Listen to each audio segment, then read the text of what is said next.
and bin, showcasing all amazing speed games under $20. I'm Midnight Vesper, and this is new. We switched things up a little bit here. So I'm going to be here on Mondays, every other Monday, starting at 7 p.m. Eastern. So if you're new to the bargain bin, here's how this whole thing works. We're going to be showcasing lots of games here. For more current/digital games, we'll be using digital stores like Steam, GOG, Itch.io, Ubisoft, Epic, etc. Look at the list/MSRP price. For retro games, we'll be using a wide assortment of price charting websites and looking at the loose price of the game. We do not count any sales or discounts as they vary from time of purchase. Couple announcements before we get to our games currently. Flame Fatales will be having its next all-women speedrunning event, Flame Fatales, from August 21st to 27th. The marathon schedule is now out. You can type in !FF in chat or go to gamezonequick.com/framefatales for more information. Prize submissions are now open as well. Check the site for more information. And of course, the One and Done-a-thon, yes, is coming up again, where you can show off your favorite run. And that's your only appearance in the One and Done-a-thon series. You can type !OADAT to see the schedule. And of course, check out Game Zone Quick on Instagram to get bite-sized clips from our hotfix shows and see what happens at the events. Of course, your subs, Prime Gaming subs, gift subs, and bits cheered on the GDQ Twitch channel help support our weekly hotfix content. Please consider subscribing if you enjoy all these amazing hotfix shows. And finally, if you're watching this on YouTube, hello YouTube, you all are awesome. You can go to twitch.tv/GameZoneQuick if you're interested in looking at our live content, starting weeknights at 7 p.m. Eastern and weekends at 1 p.m. Eastern. And of course, since we're on a brand new time slot, I figured I'd go ahead and give you all a little bit something special. So we have a 2-for-1 special coming up. But of course, later on, we're going to have the amazing game Icey. But again, first, the 2-in-1 special of Death's Door. First, we're going to have the no major glitches category, and then we're going to have the glitched right after that. So let's go ahead and toss it on over to our runner, TFT. How are you doing today? I'm doing good. Thanks for asking. Great. Fantastic. I'm looking forward to this run. Yeah, it should be a lot of fun. As was previously mentioned, I'm going to be running Death's Door. It's a small indie game by Acid Nerve.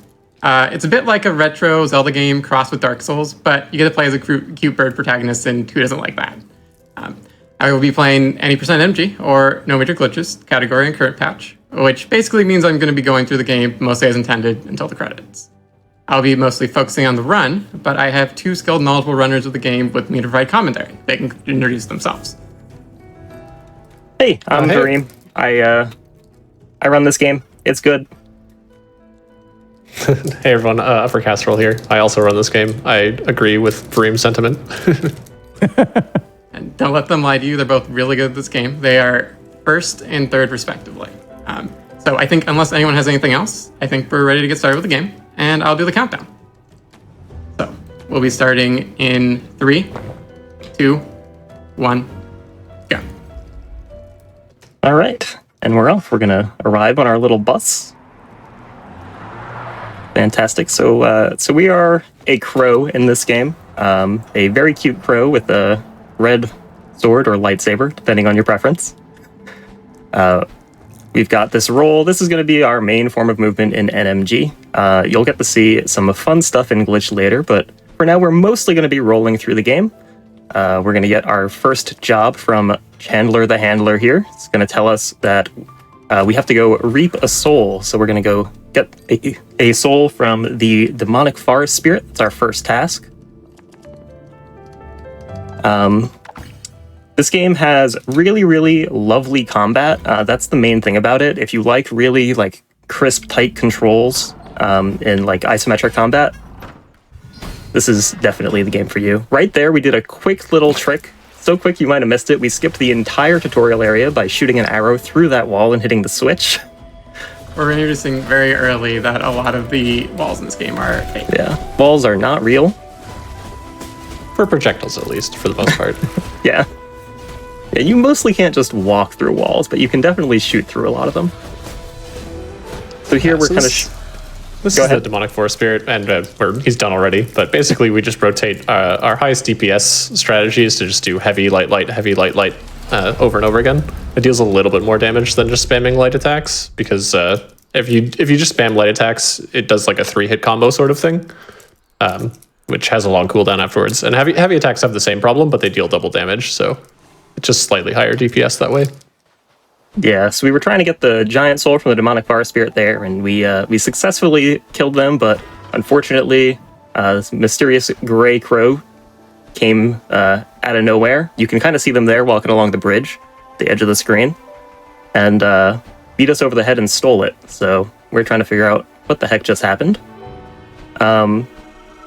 So our toolkit right now, we have this roll, we have that light attack, we have a heavy attack, which you can charge up to make it deal a little bit more damage if you fully charge it.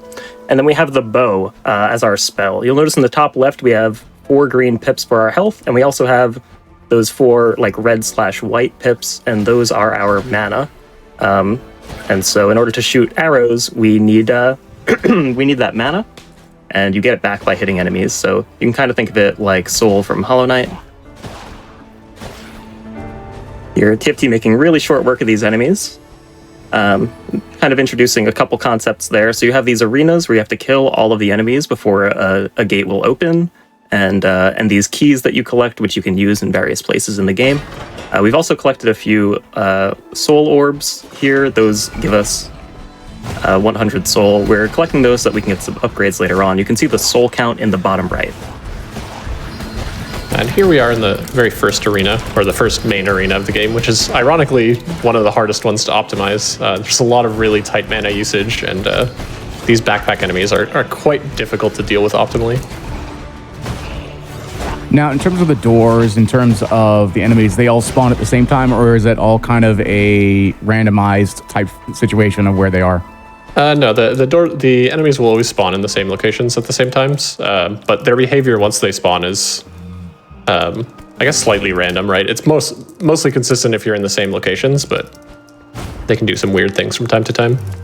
Yeah, the key to doing this game quickly, so all those set piece arenas like that, where the enemies spawn in waves, they're all very consistent, and the key to being fast at this category is really nailing down your strategies for those arenas and getting them really clean and optimizing all of that. So, so that's really cool.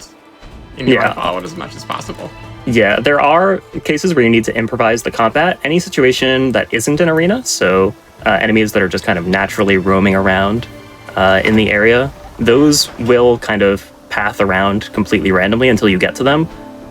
If you have consistent movement, there's usually a few variations that you can kind of recognize, but there is definitely some RNG there to contend with. That's probably where most of the RNG in this game comes from. Otherwise, it's a fairly RNG-free game. It's mostly just execution. Grey Crow.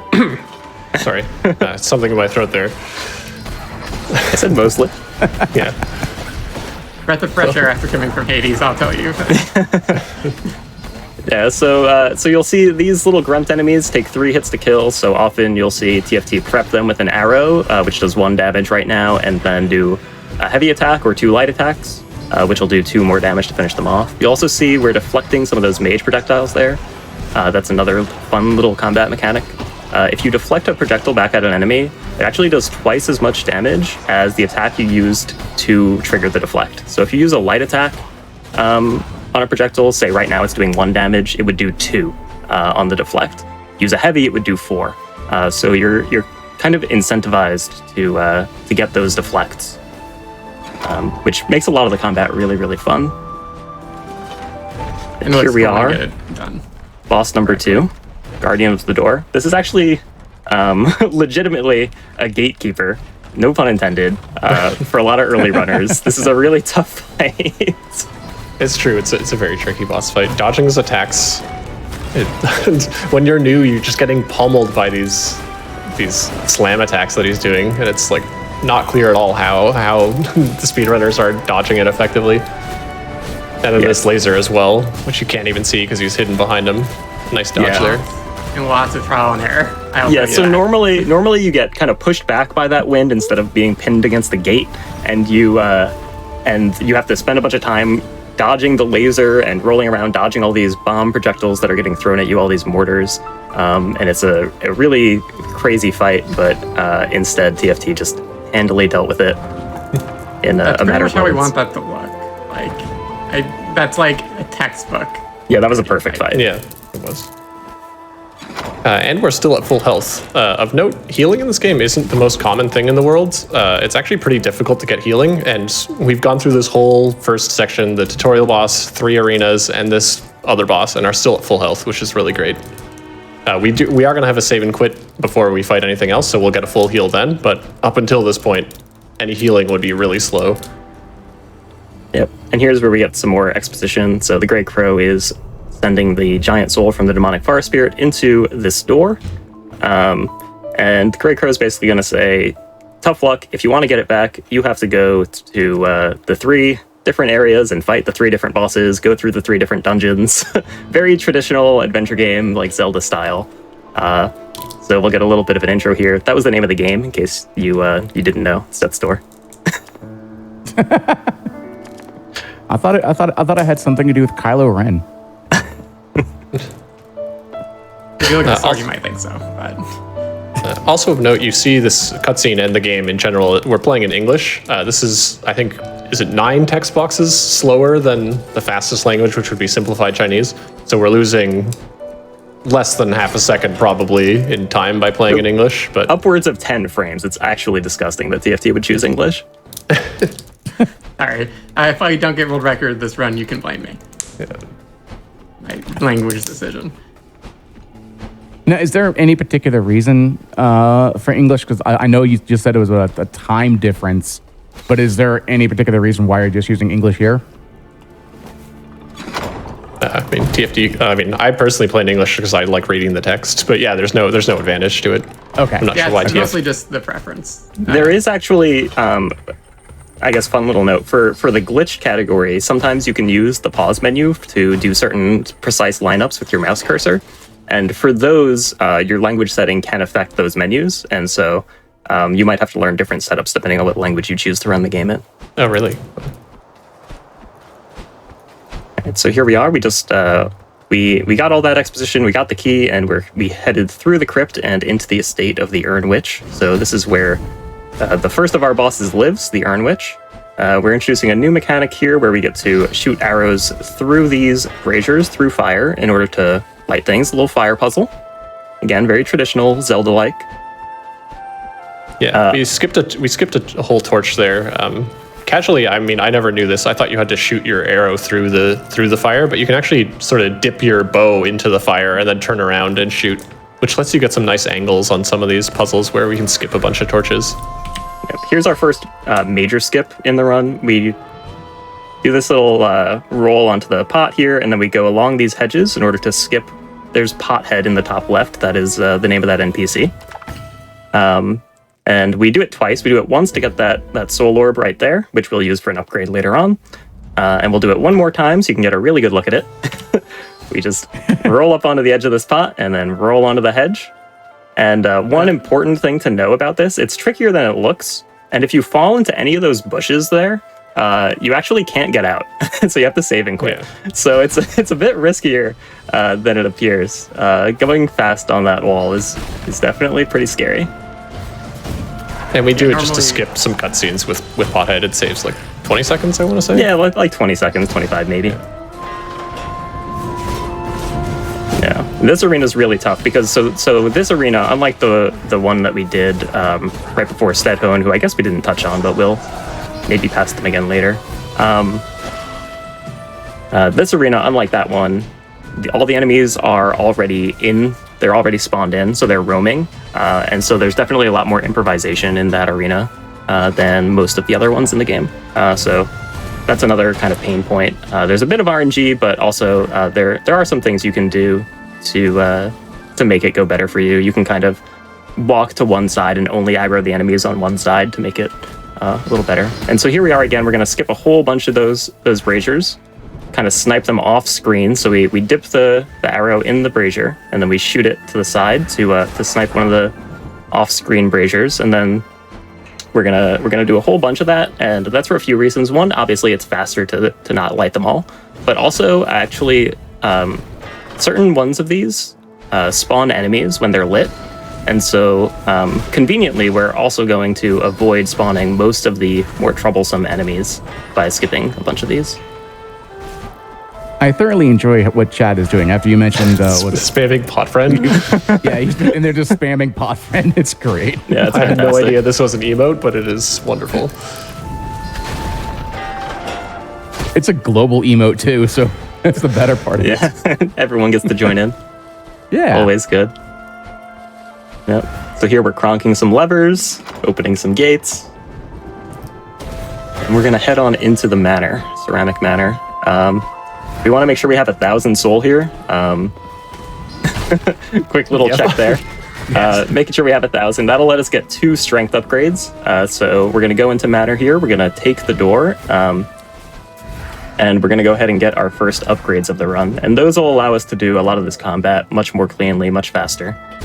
Sniped. Bonk. Sniped. Yeah, one thing that kills a lot of runs when you're getting does. started. You often get to the end of this area on 1 HP. TFT did an amazing job getting through all of that without taking any damage, so it didn't matter. But you definitely can lose a run to that. Like, the fact that projectiles don't stop during those cutscenes means you can get hit during it and die, and then, that's a reset.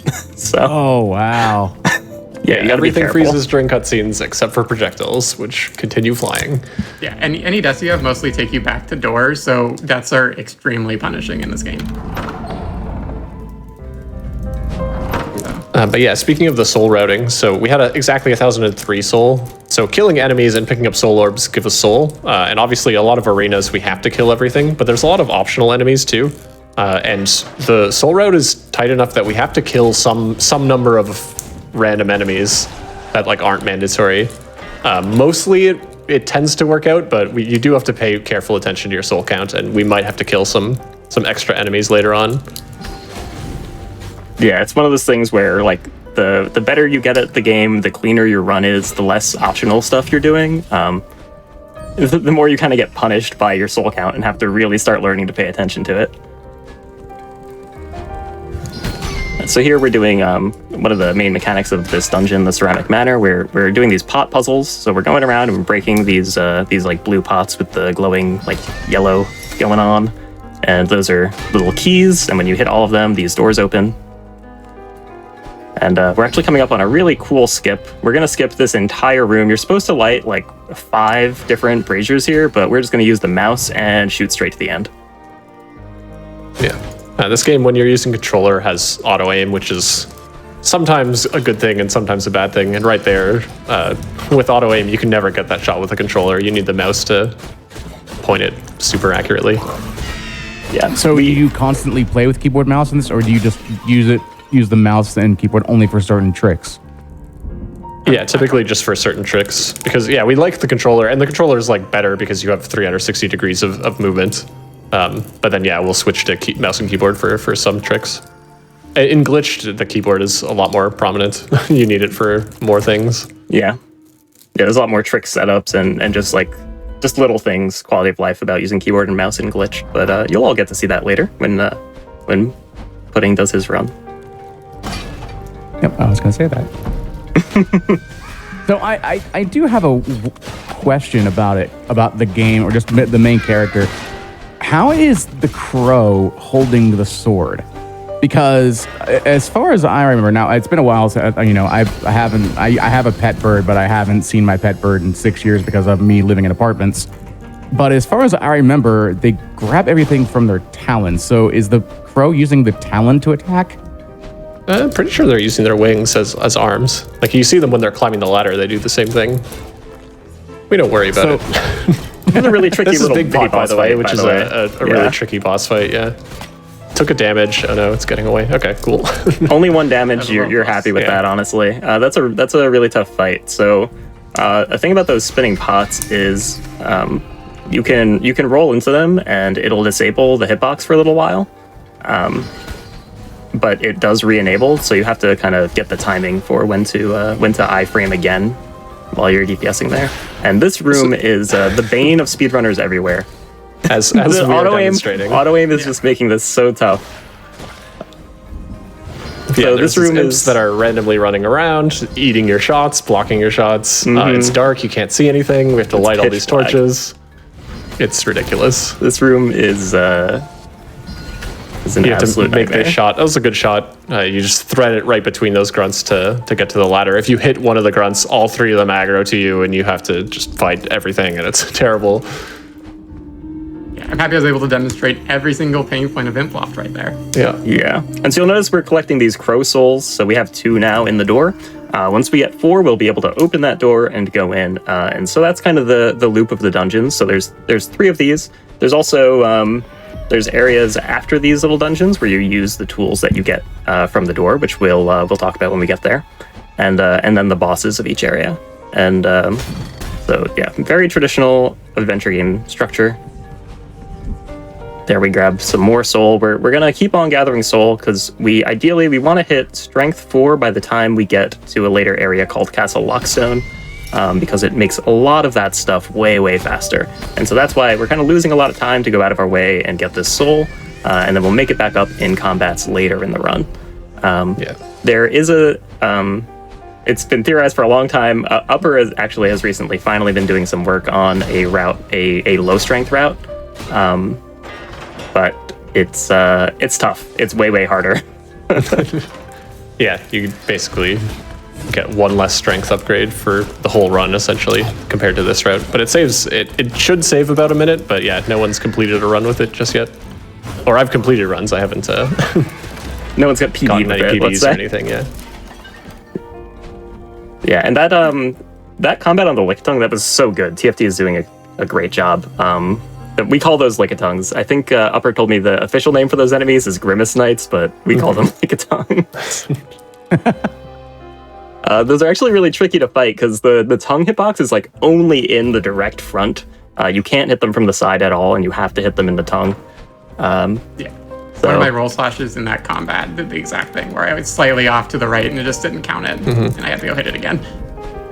Yeah, missing deflects in that combat is always super brutal, which happens sometimes. Your deflect is just 2 degrees off to the left, and you don't get it. Yeah, we did a fun thing at the start of this room where we kind of baited the little purple walking, like self-destructing pot to walk into the wall and break one of these puzzle pots for us. Which is just a fun little time save. I don't know, it's really cute. I like it. And then here we have one of the scariest rooms in the run. It has absolutely no enemies in it, but it has exactly 1 roll skip where you have to roll across this ledge here, and let's see if TFT gets it. Nicely done. Nice. That is way harder than it looks. I don't know that it's way harder than it looks, but it's very easy to just mess If it you up. try to and then go you lose like fast, 10 it's way- seconds. Yeah. If you try to go fast, it's least hard. favorite room because of the number of times I've lost the run and then spent half an hour practicing that one roll repeatedly. Because it is just hard to get sometimes. Yeah, normally you're supposed to walk around all those shelves and kind of shoot it from the side and then shoot it from the side again. But yeah, you can just kind of roll in between there and skip most of that room. Here you'll see again us using some deflects to kill these mages. And then we're going to do another save and quit. You'll probably notice we do a fair number of save and quits just to save warp and save a little bit of time. We do time this game loadless RTA as well, which incentivizes the save and quits a little bit more, but even without that, a lot of these save and quits are way faster regardless.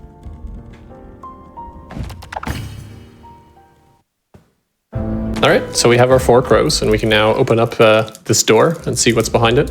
After first chatting with Pothead, once again. Yeah, we don't skip Yes, all the and then- Pothead cutscenes. Chat will always enjoy seeing that, though.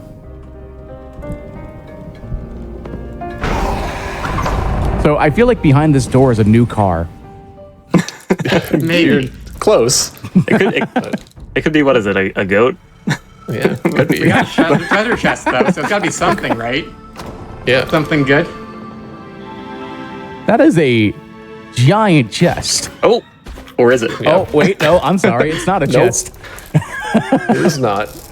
And this is one of most people's favorite songs in the game. The music here is awesome, and luckily you get to hear it 3 times in this run. So here's the first Avarice, little like scripted encounters that you have to do in order to get your upgrades that kind of test your combat abilities.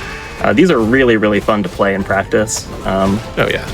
Just awesome combat, and that's the thing about this game. Like I mentioned before, that the controls are really tight and snappy, but they're really, really good. Like the combat is extremely satisfying to play. I definitely recommend this game to anyone who likes the kind of adventure game genre, the isometric adventure. Quite good. You'll see we're doing more of these deflects. A nice little roll there to iframe. Yeah, nice little roll there to iframe the slam, and then also roll slash to break the shield. Yeah, there it is again. So far, yeah, great job. Really good. Had to get important bird spins in there too. Oh yeah. All right, so that was Avarice 1, and we're gonna get our first spell here. So this is gonna be the Fireball. So rather than having to dip our arrows into braziers in order to shoot fireplaces, we just get fire. It has a few properties, so it takes a little bit longer to charge than the bow and arrow. It pierces enemies, so it's kind of nice if you can line enemies up, although there's only really one spot in the run that we use it for damage. And then, yeah, you get to kind of snipe some fireplaces you normally wouldn't be able to, which opens access to some new areas. Here we do a few dangerous-looking rolls to get through that area a bit faster. They are also actually just dangerous. Yeah. And we're going to head on over to area number 2. Now, if you've played this game before, you might be wondering, wait a minute, why aren't we going back to the Ceramic Manor? There's still a whole other area in there and a boss. And actually, the routing for this game is we do reverse boss order. So we're going to go around, we're going to collect all these upgrades, and then we're going to do those extra areas in the bosses. And that way we'll have extra upgrades when we do the bosses, as well as interestingly enough, the bosses actually have kind of the reversed order of health that you would expect. So the third in the sequence has the least health, and then the second, and then the first has the most. So you're even more incentivized to do reverse boss order. Claps for leg day. Instance. I love the little claps, the little bird claps. Yeah. Our joke is that a run isn't valid if you don't do bird claps and bird spins while waiting for leg day. That was just so cute, though. Exactly. You gotta get it in every single run. Yeah, if you want a Yes, bird yes. clap at home, all you have to do is equip Fireball and spam the aim button. Or just any spell that's not bow. But yeah. So- Yeah, Fireball when- looks the so- best though. When you said that at first, I didn't know you were talking about the game, and I was like, well, that'd be nice, but I don't think I should throw fireballs in my apartment. That just doesn't seem like a good idea.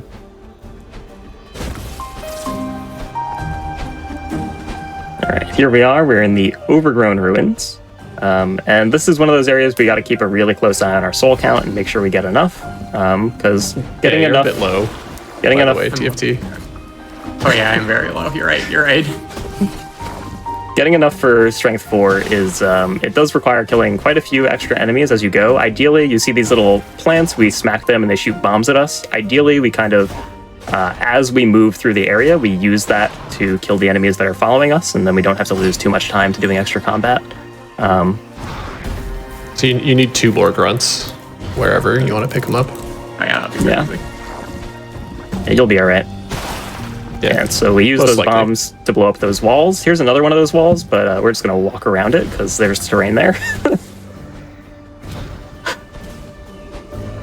But yeah, this area, we have these bomb flowers which are blowing up walls. They also tend to blow up lots of these grunts, which is routed into the soul routing. But yeah, sometimes they refuse to walk near the walls, and you have to kill a few of them manually. Nice, first try. That roll That's- is extremely tough.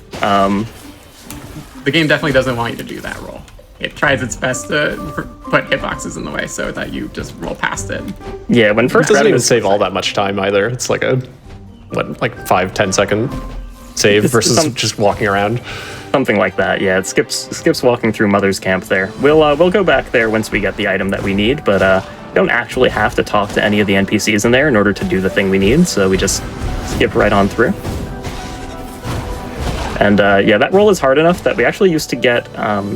there is an upgrade that kind of increases the distance you get on your rolls a little bit, and we, for a little while there, like back toward the very beginning of the game, actually used to get 1 point in that to make that roll just like a little bit easier. I didn't even know that. Yeah, me neither.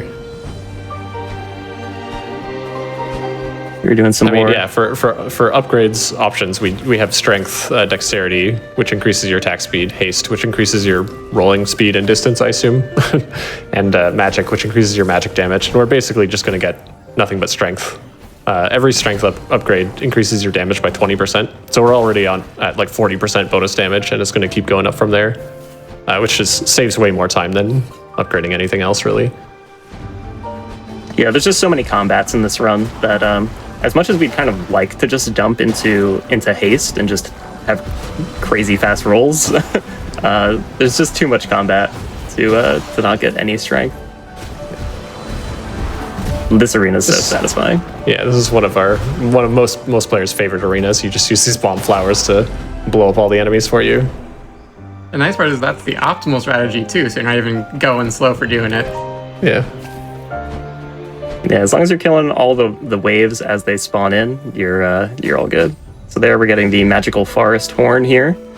You might have noticed TFT did a few slashes there while picking that up. That's to skip the dialogue prompt that shows up when you pick up a new item. A small little time save, maybe a second.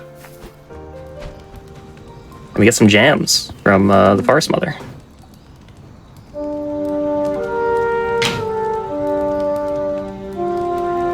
Great time to grab a sip of water, stretch a little bit. Yeah, don't forget to hydrate.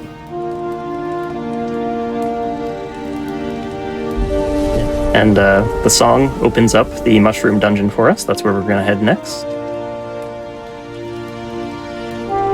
So I noticed when we were talking earlier that this is the current patch. Is the reason why you're using a current patch just simply because something got patched out, or is it because of extra glitches? Is it well, I shouldn't say glitches, but is it because of like extra strats? There's interestingly enough, there's basically one major difference for the NMG run between 1.0 and current patch. There's only really one major difference, which is basically which side of an area we'll get to later that you get to skip, which I think save a similar amount of time. But I think the current patch skip is actually a little bit faster.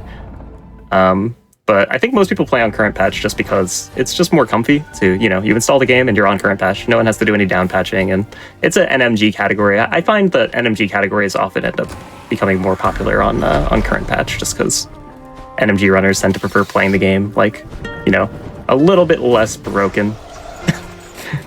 And this game definitely can get broken. I'm so excited for Pudding's run. Yeah, and for those that are just now tuning in, do not forget that after this is the glitched version of this run. So if you like what you see here, just stay tuned. Almost like it's what you see here, except half an hour faster, maybe. Something like that. Here we see one of the worst enemies in the game. They're called spiders, although I'm not really sure. They don't actually look all that spider-like to me, but they like to dodge, roll away from your attacks, like that. Thank you for demonstrating. Yeah. Which can be really quite irritating. And those other enemies, the coward spiders, they like to burrow, as was also just demonstrated. And this dungeon, the Mushroom Dungeon, is filled with arenas with spiders in them, so we'll be seeing those plenty. Also, compared to the Ceramic Manor, where we were basically saving and quitting after every single one of these crows, in Mushroom Dungeon, it just so happens that routing-wise, we just don't do any saving and quitting. So we're going to get all 4 of these crow arenas back-to-back with no healing optimally in between them, so a little bit scarier. Yeah, we just did a couple of really quick skips that you might have missed. We rolled over top of one of the breakable walls there rather than breaking the wall, which saved some time in the other room. And then we also, for that key puzzle, you're supposed to break the wall in between the 2 braziers, but if your movement is just fast enough, you can light one, roll over, and light the other one before the time expires. So you get to skip a big part of that puzzle, which saves really quite a lot of time. And in that room, we got introduced to the hardest enemy in the entire video game, the Hammer Bros, as we refer to them. The little armored knights with the wooden shield. They are brutal. I think a lot of people's casual experience, the last arena in this place, which you'll see it when we get to it, it's a source of pain for many people. Oh, not going for the fun roll. There's a little corner cut roll there you can do that saves like maybe half a second. That's like way risky and not worth We'll doing. be going for the fast strat here. Oh yeah, this is a really cool hopefully strat. do something really cool. Let's see if we can get it. Deflects one. Oh, No barely second missed deflect. it. So close. But yeah, I was trying to deflect both of those fireballs to both of those fire flowers. Missed the second one, which is fine. It's not a big deal, but those Hammer Bros, actually, they have a bunch of interesting tech, some of which has been discovered pretty recently. But so their shield has health, and you have to damage and break their shield first. But if you attack them from their right side, which is the side where their shield isn't, you can hit them and their shield at the same time and sort of get double damage. You can also sometimes just hit them and not their shield. And there's like a lot of interesting things at play there. When their shield breaks, they'll get staggered for a second. So sometimes you want to like purposely not break their shield for a moment so you get it at an opportune time, that sort of thing. There's like all sorts of interesting play to them.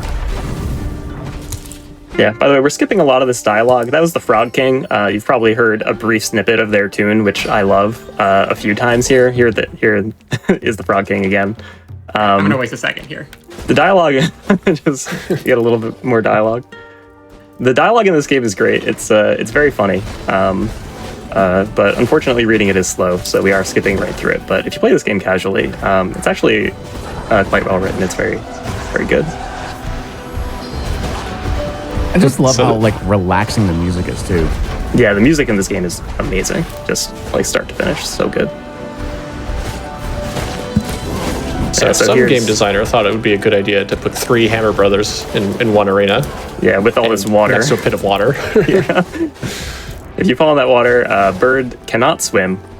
You do drown, and you lose 1 HP. So. A decent enough job. Losing 1 HP is probably better than some other things that could happen. That is. Oh yeah, there's some enough. lasers coming up that are pretty rude if you're not careful. I did see this question pop up in chat, and I feel like it's alluding to something, but it says, you're skipping through that dialogue pretty quickly. Did some super cool person make a tool for us to use safely without hurting our hands? It's true. Yeah, we've recently on the community Discord, we've put together. I'm sorry, I can't remember who actually made the script. Maybe Vareem can chime in. But we have a script that allows you to just like turbo match through text as fast as possible, which is really quite nice. It just makes it a lot easier to match through text without hurting your hands. Yeah, and players can choose whether they want to use it or not. And we do have on the leaderboards, we do have a variable that when you submit your run, you say whether or not you used it. So for people who prefer not to use it or not to look at runs that use it, you can do that. Or if you prefer to take care of your hands, then, we have the script for you. And that was made by Musea 7, which was edited off of a script that I believe was originally made for the Witcher 3 community. Oh, wow. Looks like we did not get a car on this door either. Yeah, It's a unfortunately shame. not. One thing I neglected to mention is when you go into each of these avarice chests, these mimics, the animation that the bird does is different every time, and it's so funny. Yeah, it's really great. I love it. It's like the first time they're excited that the chest is opening. The second time he's cowering in fear that he's gonna get eaten. And then we'll see what happens with the third chest. Won't even bother. You'll just look at the chest and just, nope, and then just walk around. The strat for this arena is really sick. Just all these deflects, killing all these mages right on the first cycle. Anytime you miss a mage cycle and they get to teleport away, that's like a 4-second time loss. So it's really important to hit those deflects, and they're trickier than they look.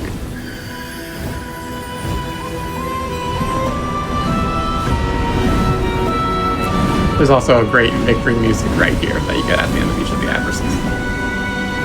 Yeah, and here we're getting our next spell. So this is the bomb spell. So instead of having to rely on those pesky plants to blow up walls for us, we'll get to do it our own dang selves. And it requires 2 mana to shoot a bomb rather than the 1 that it costs to do the arrow or the fireball.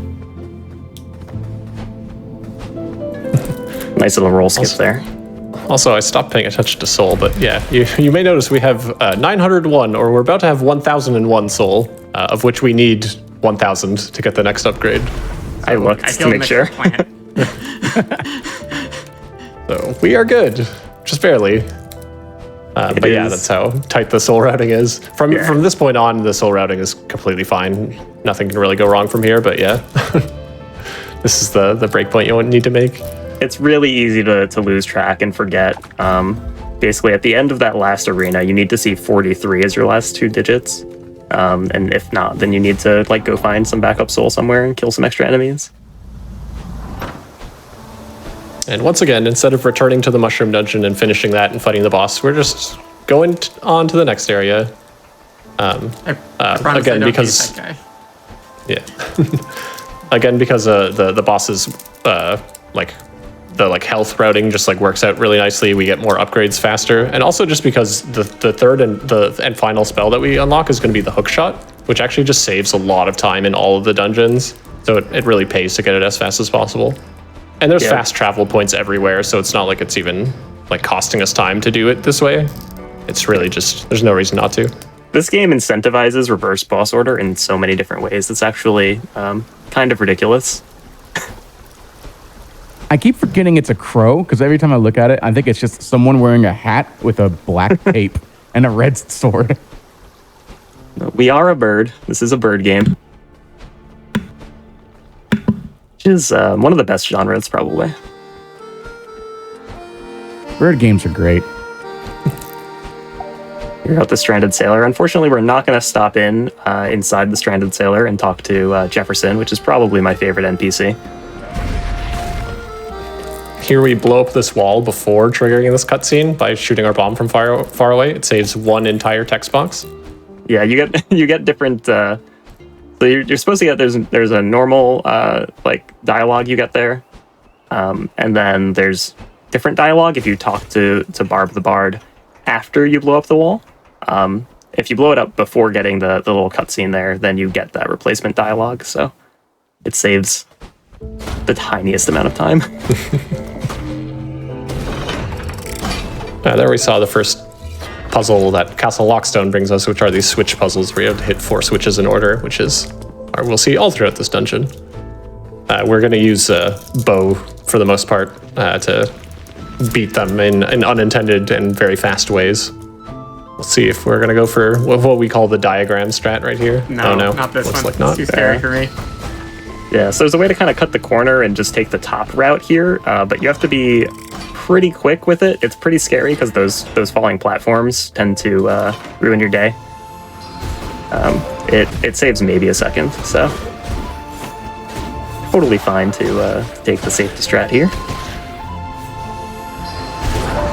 Here we have another one of the harder enemies in the game. We have what we call the halberds because they're I don't know, they have the little bird helmet and they use a spear, so.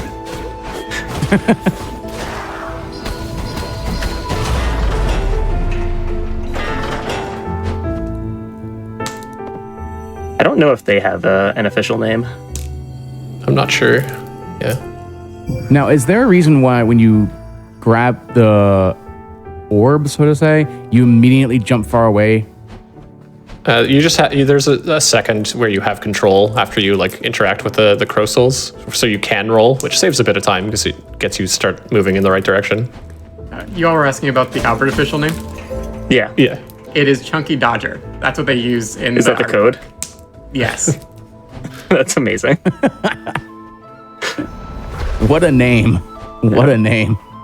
Yeah, so here we're actually lighting this this puzzle torch a little bit early. So we're gonna have to do all 4 of those later, but we only really have access to 1 right now. We're just stopping by here and doing it real quick because it's a little faster to do it now instead of later. This arena has really cool strats where we toss a couple bombs at this bottom right mage, and you'll see the second one we actually get as the mage disappears, but the mage hitbox is still there, so the explosion is able to hit it, and that saves us an entire mage cycle, which is really nice. Yeah, the one and probably only arena where we'll use bombs. Or actually, that's not true. There's one more in this very temple. Yeah, we use the bombs there as well to deal damage to the shield and to the enemy at the same time, which just saves a bunch of time. It's really good. I really like the effect of what the game does when the bomb actually goes off, though, and like the entire screen turns black except for like where the radius is of the explosion. Yeah, there's a lot of polish on this game. It's I don't know, it's really, really well done. Yeah, and we just did a little bit of a roll on top of those boxes there for some faster movement. And we have 3 seeds right now. We didn't really explain seed healing, did we? No, we didn't. Okay. We haven't even shown it off yet either. Yeah. So you can collect these life seeds. We have 3. You can see them in the bottom right. They're next to the soul counter when it pops up. And so you can plant them in these green pots that we've seen, like the one that we used for pothead skip. And a little fruit grows, and you can eat it and heal. And kind of like Dark Souls bonfires, like you can use it, and then it's gone forever until you die or reload the area. So there's one of the pots right there, for example. So you can't just like infinitely heal. And that's why a lot of our healing ends up being done with save and quits when we need it.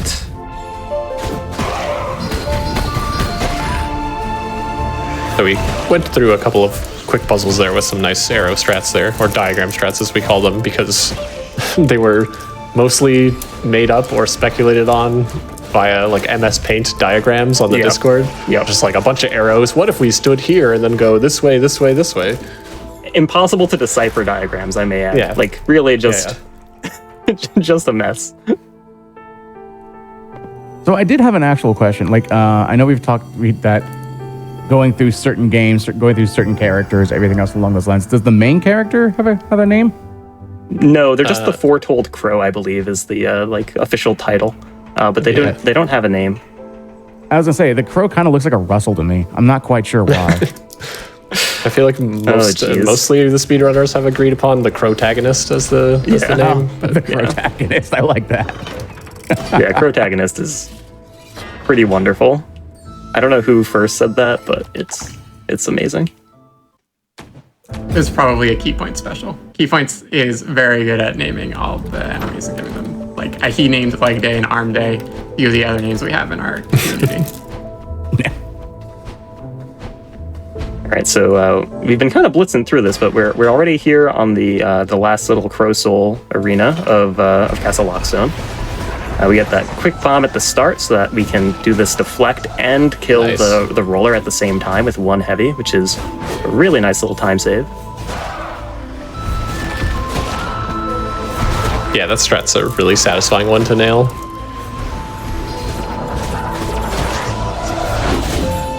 Being just outside the halberd's range there. Nice quick kill.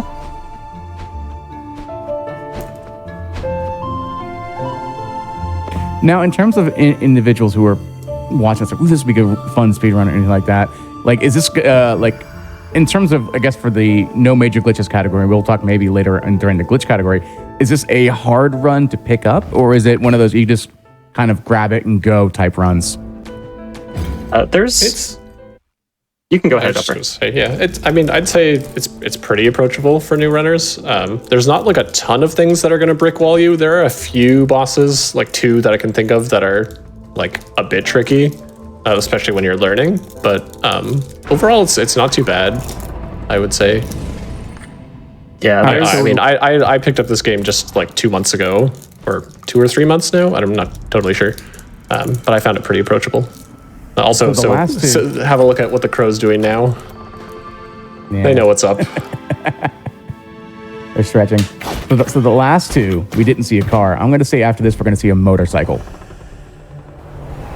No, it's almost as good as a motorcycle, I promise. Yeah. Yeah. I tried.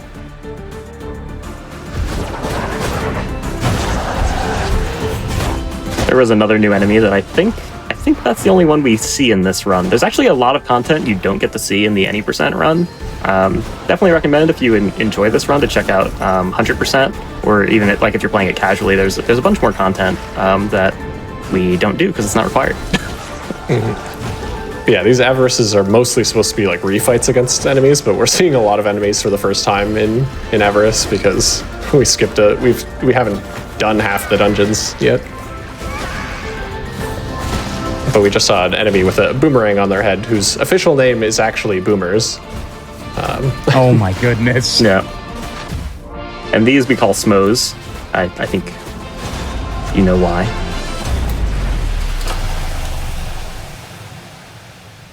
I didn't notice that Smos. I just noticed that it praises the sun when it dies.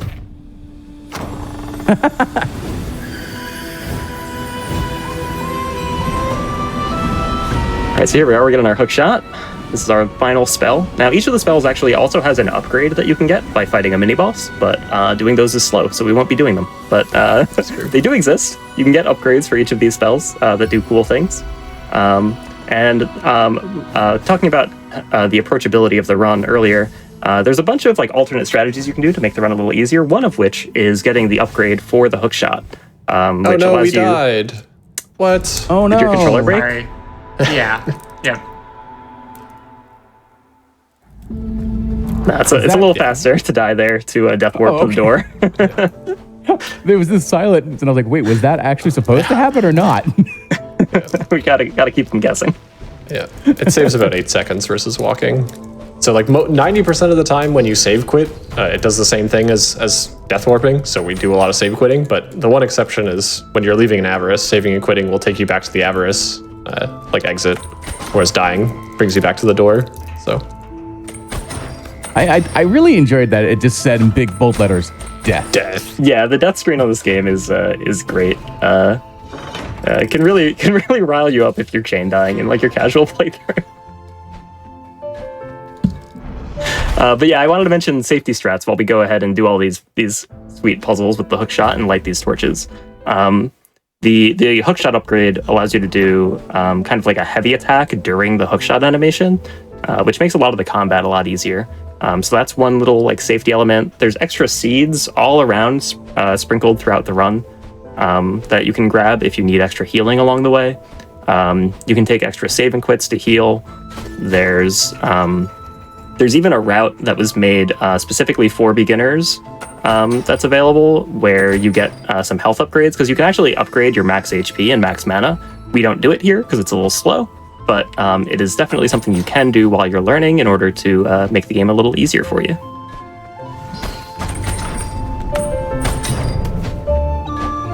really cool strat here.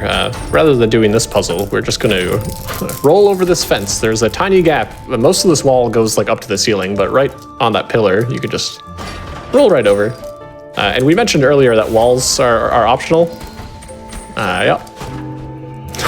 Sure are. This room was actually a large part of the motivation for switching from a glitchless designation to no major glitches. Because it's actually really hard to not accidentally clip through these walls.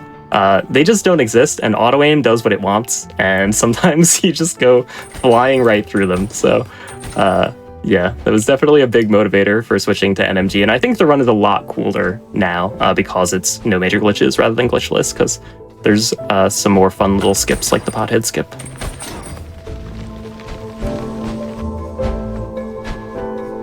And for those that are just tuning in, do not forget, immediately after this, we will be doing a glitched run.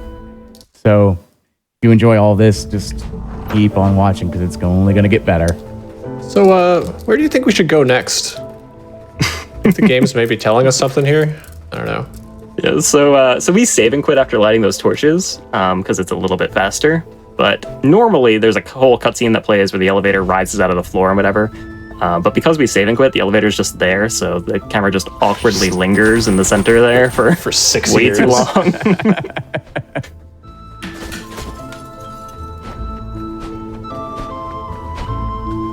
All right. But yeah, we're finally doing the sort of the second half of a dungeon, of Dungeon 3, and going up to the Blessed. So that's a arm day, because named as such because they can jump 40 vertical feet apparently, as we just saw there. And if they jump at you like that, the run is blessed. Yeah, fortunately, you can't actually get hit while you're on a ladder. So it's really terrifying the first few times that happens to you until you realize that they can't actually hit you, and then it's just funny. Actually, there is one spot you can get hit, which is the imps and imp loft. They will hit you while you're finishing the climb animation. Yeah, right at the top. They can grab you. Other than that. Yeah, so here we're at the Camp of the Free Crows, and this is where we learned there's like a whole revolution thing going on. There's a lot of story that we're just not getting exposed to because we are mashing right through all that dialogue. But, these are the Free Crows, and they're fed up with their boss, who we'll meet finally after we fight the boss of this area. We are definitely intended to have met them way, way earlier in the run, but, we're going fast.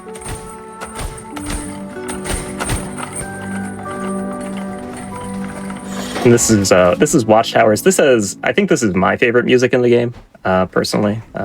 Really, really great soundtrack. Again, just so good. We just left my favorite music. I'm a fan of the Camp of Free Crows myself, but this whole area is just great. And the snow effects there are really nice too. Oh yeah, it's a very, very pretty area for sure. A very challenging area too. We have a couple of spooky arenas. Yeah, TFT has made a lot of this combat look like effortless, but trust me, if you do decide to learn this run, this will take some doing. You will die quite a few times. It's pretty hard. So here we have Laser Arena, named as such because there's this big laser that homes in on you the entire fight.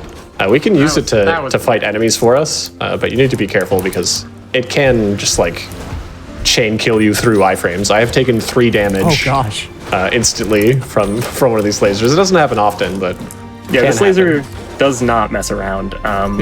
It can absolutely destroy a run. You have to be really, really careful with it. TFT did a good job there of making sure not to get zapped. Yeah, and using it to pick off the hammer bro at the end. Nice. This is one of the. This is actually a point where you can actually lose a lot of time if these boomers are off cycle, and you can't kill them simultaneously. Or worst case, the top boomer can actually stay on the top platform, and then it's really slow. So, got a good thing there. And here's a little skip, yoink, and we skipped half the area. It's very easy. That one you can even do with controller. A lot of people do use mouse because it's a little bit more accurate, but you just climb up on that wall and then you can shoot your hookshot over the gate into the anchor, I guess. Yeah, it skips the whole left half of the area. So the on 1.0, you can't do that, but you can do the same thing earlier in the area to skip the right side instead, which is interesting. They like patched one, but then like broke another.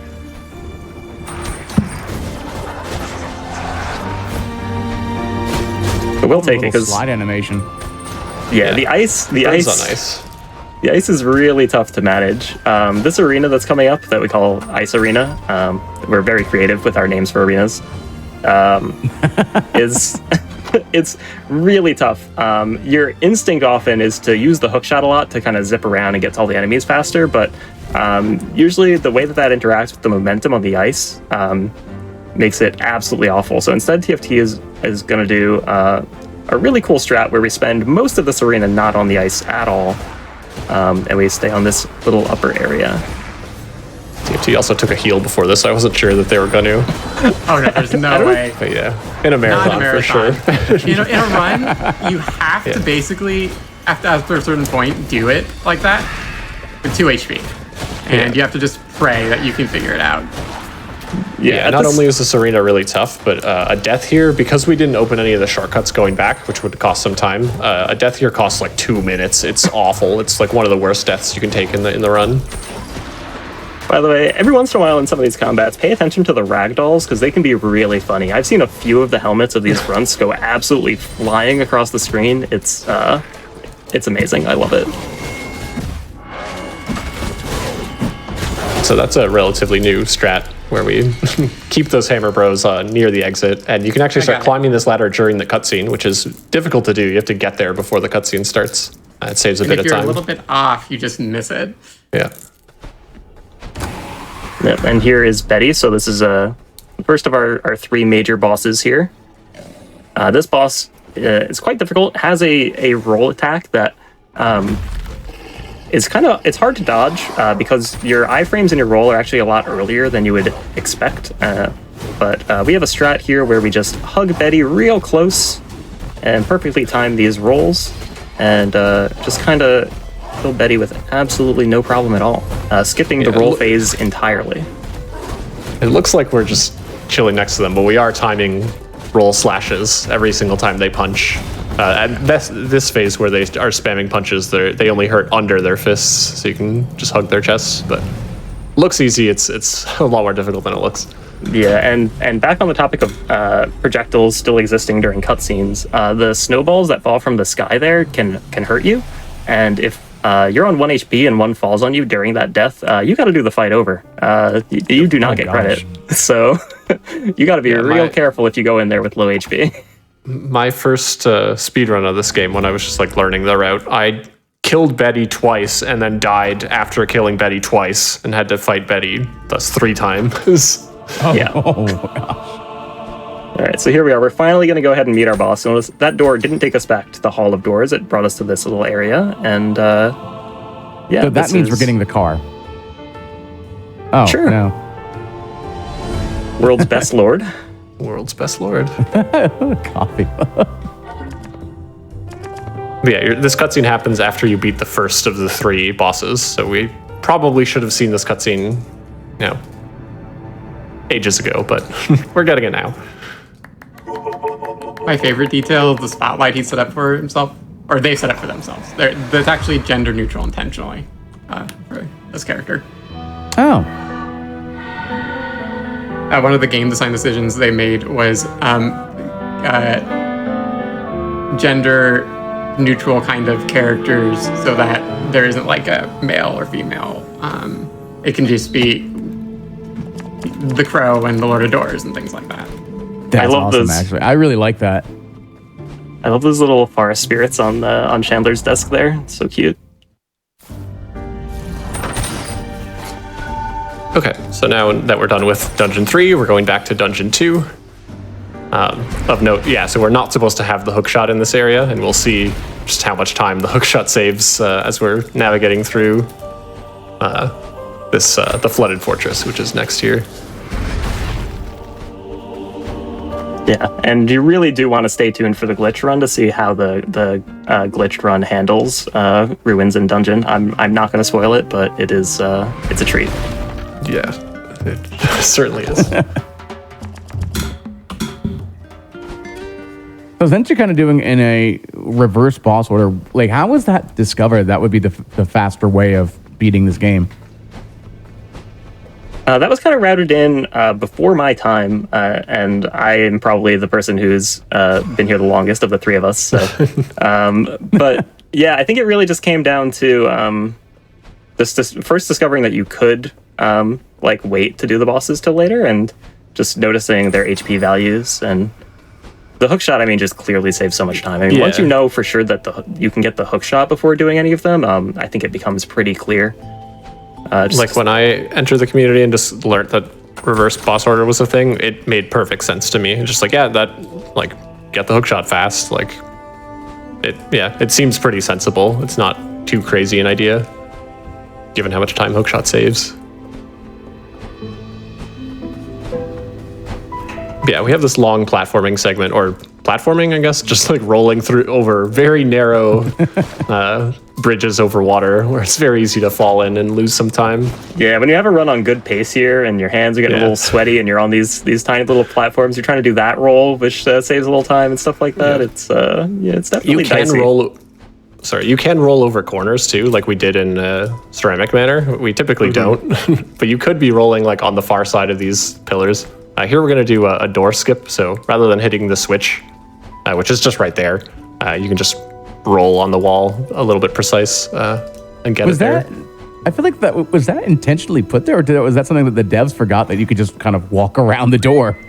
It's actually a little harder than it looked because you have to roll up onto the little bricks on the side there, and normally if you just roll straight at them, you'll actually like just roll right past. So you kind of have to stop your momentum like kind of halfway through the roll, and I don't know, if you do it on the side that TFT still does it like a maniac, then if you overshoot the edge there, you'll end up in the water and lose HP. And this segment is one of the more stressful sections for health in the run, so it's pretty spooky. Big skip there. We just hookshot this enemy and skipped like a big chunk of this dungeon. Hookshot paying dividends here. And then coming up, we have another skip that was called Mage Hookant. So previously, you had to do a trick to get through this area called Mage Hook, where you needed one of these mages that are just like randomly teleport around to appear on the far side of a platform that you could then hookshot over to, which was all RNG and really terrible. But now instead we have Mage Hookant, which doesn't involve mages and is thus much more consistent.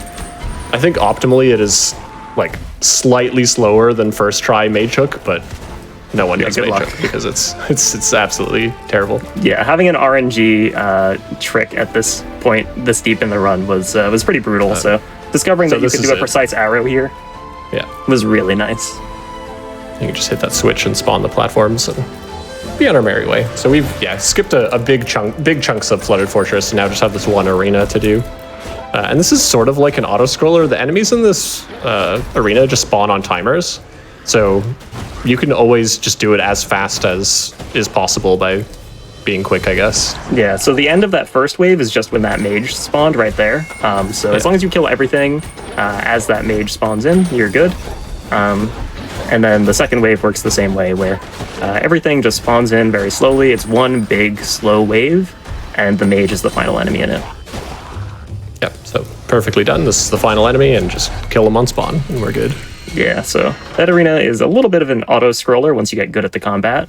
It definitely can be tough before you get good at the combat, though. So that's tough even if you do know the combat. Yeah. And sometimes you're bringing in mages from outside the arena that are following you into, and it can get a little hectic. But yeah, here we go. We're going to fight the Frog King. This has really cool tech for phase 1, where we're going to get to skip most of it. So in this first phase, you have to break... This is King of the Swamp, Guardian of the Flooded Fortress, Lord of his domain, Ruler of all he surveys, Champion of the people, Keeper of the Five Oaths, First of his name, second of his other name, he was without middle initial or mercy, Destroyer of all those who would question his rightful rule or look at him askance, Eater of the vanquished, Devourer of the indolent, Guzzler of the non-committal, Bestower of wrathful obprobrium, and Font of most wondrous beneficence, all glory to him and his mace. Holy basher of toads, not frogs, but really, what are toads anyways? Like worse frogs, right? Uglier too. Smartest creature in all the land, really clever like that Einstein guy, but more handsome and okay, hit the word count. Yeah, that is the title card. Full title. Yeah. I have it on a delay too, so I'm watching it live, then I'm watching it over here. And I was like, okay, I know this is happening, so I'm gonna wait to the last little bit, like the last 2 or 3 words before I'm able to okay, I know it's done. Yeah, and so you want to notice you can kind of like King Dodongo, this boss. You can shoot a bomb into the mouth as does that tilting of the platform there to get a little bit of more free DPS time. The thing we were doing at the start is.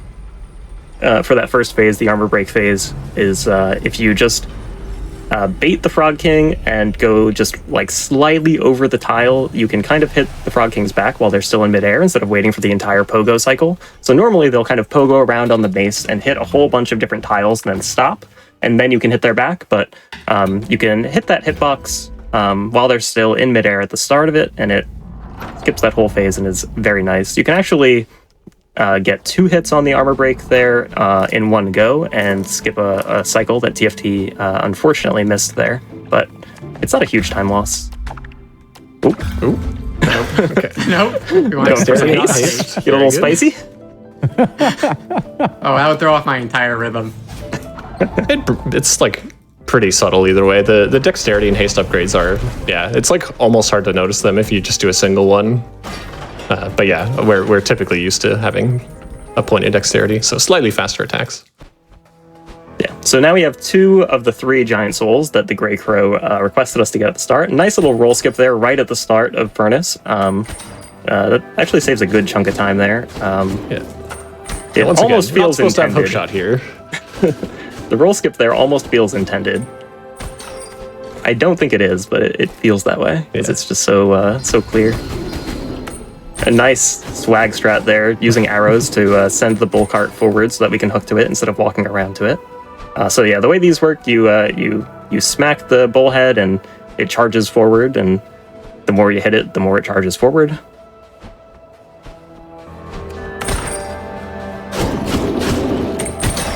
But an interesting note is you can shoot your hookshot through the back of them. You can shoot spells through the back of them, but not the front. Like they don't have spell collision on the back.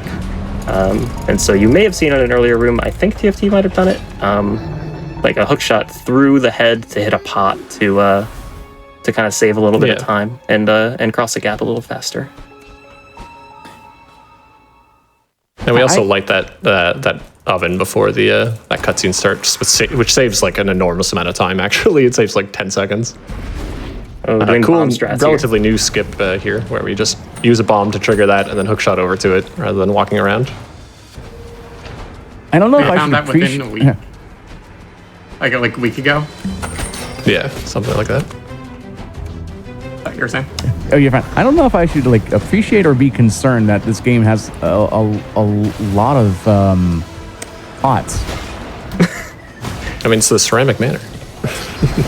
Yes, then this is the estate of the Urn Witch. What the Urn Witch is actually doing is like, I don't remember exactly what the story beat is, but it's something like trying to extend their lives by putting pots Replacing on heads things' with pots, heads. Yeah, it's apparently things with pots on their heads can't be found by death. Or at least that's what the Urn Witch believes. something like that. You'll notice maybe in the glitch run, if you pay attention to the art in the manor, a lot of the portraits hung on the wall they all have pots for heads. Like it's just like the whole aristocrats family. with pots on their heads. It's great. Maybe I should trade the hat I'm wearing for a pot. Maybe. Yeah, and here's more places where the hookshot just saves loads of time in this area. This area is cycle-based, so clean movement's really important here. And the cycles, you'll notice the pistons are actually timed to the music. They're kind of locked to the music. Like if you pause the game and the music is still playing, and then you unpause it, the pistons will actually like kind of speed up to catch up to the music. Yeah. They're really locked in, which is a really cool effect. It's really fun when you're playing it, but it means that you have to play really cleanly to get through here and get the earliest cycles. Speaking Now of I'm, like, hookshot, legit- saving time some more again. Just skip Yeah. those whole platforms. Hookshot's so good. Hookshot's really fun too. It's very satisfying to use it. I'm like if we can legit looking around my apartment right now, seeing if I have any pots for the next to it. For the glitch run, when I come back on camera, I'm just having a pot on my head instead of my hat. Yeah, those shots TFT just did on the furnaces to the side of the conveyor belt are actually really tricky. That was really well done. The furnace hitboxes make no sense. The hitbox is so tiny. It's literally just like the tiny clump of coals that's in the center. You can't just like shoot anywhere at it and light them. Wait, was that an intentional pause to like manipulate cycles? Yep. It saves, or it loses you a little bit of time over optimal, but it makes sure you hit the cycle correctly. Can't you also just wait there at the top of the thing too? That's what I've always done. But Yeah, I always mistime it, so Fair enough. I actually found that easier.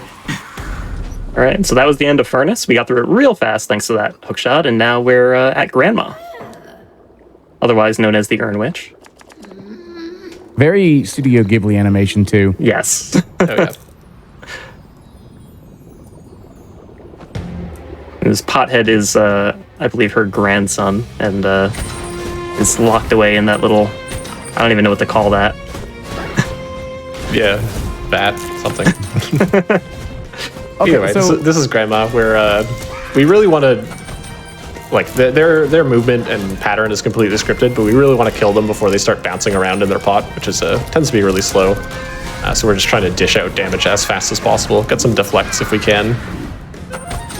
It looks like we're a little bit behind on damage because they didn't do that, basically. The supernova explosion.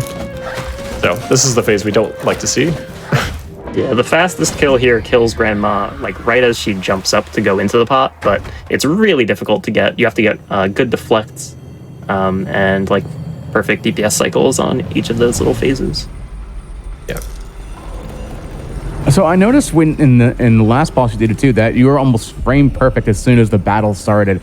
Are you able to time how long those animations are? Is it just like an audio cue, or just sheer coincidence that you know exactly when to start attacking? I personally mash through the cutscenes. Oh, There's a little bit of lead in, and that with mashing makes it pretty consistent. Yeah. okay.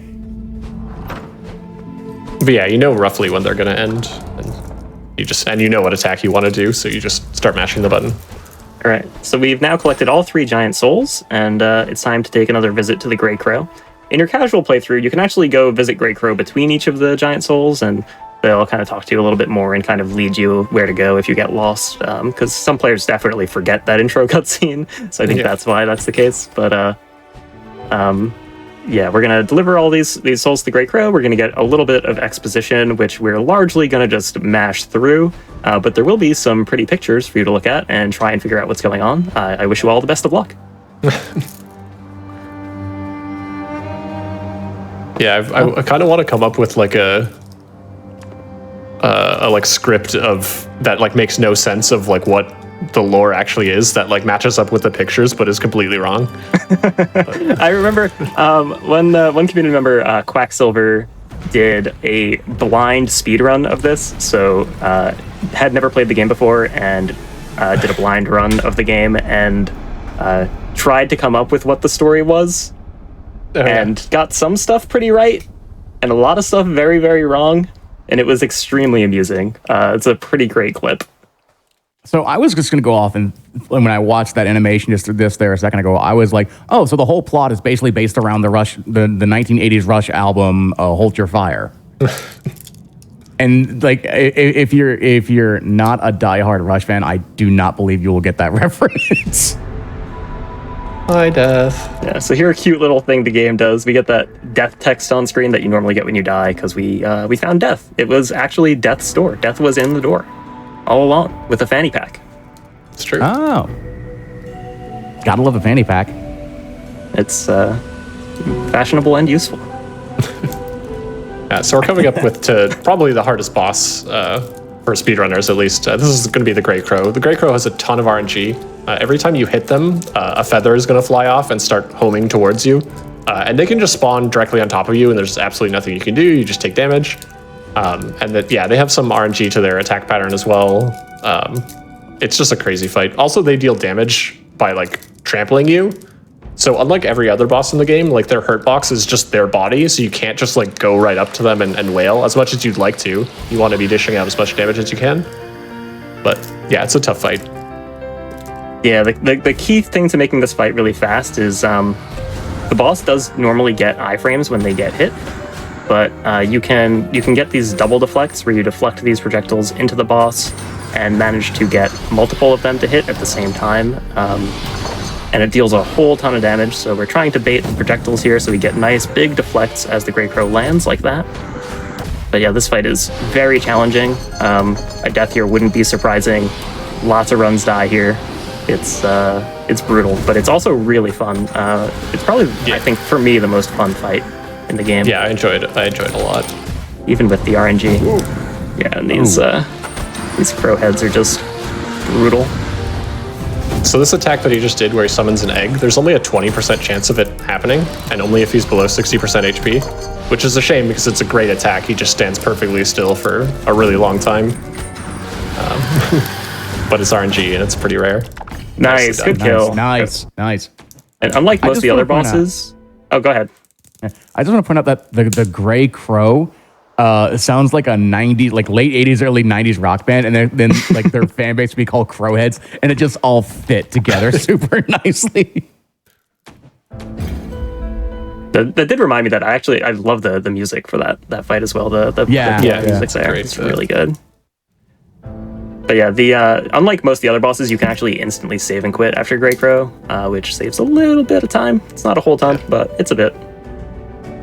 And here we get an interaction with the shopkeeper during this cutscene, which is fairly tight timing to get that upgrade right now, instead of having to wait. And then we got to do another save and quit, which is going to bring us right to that door up top.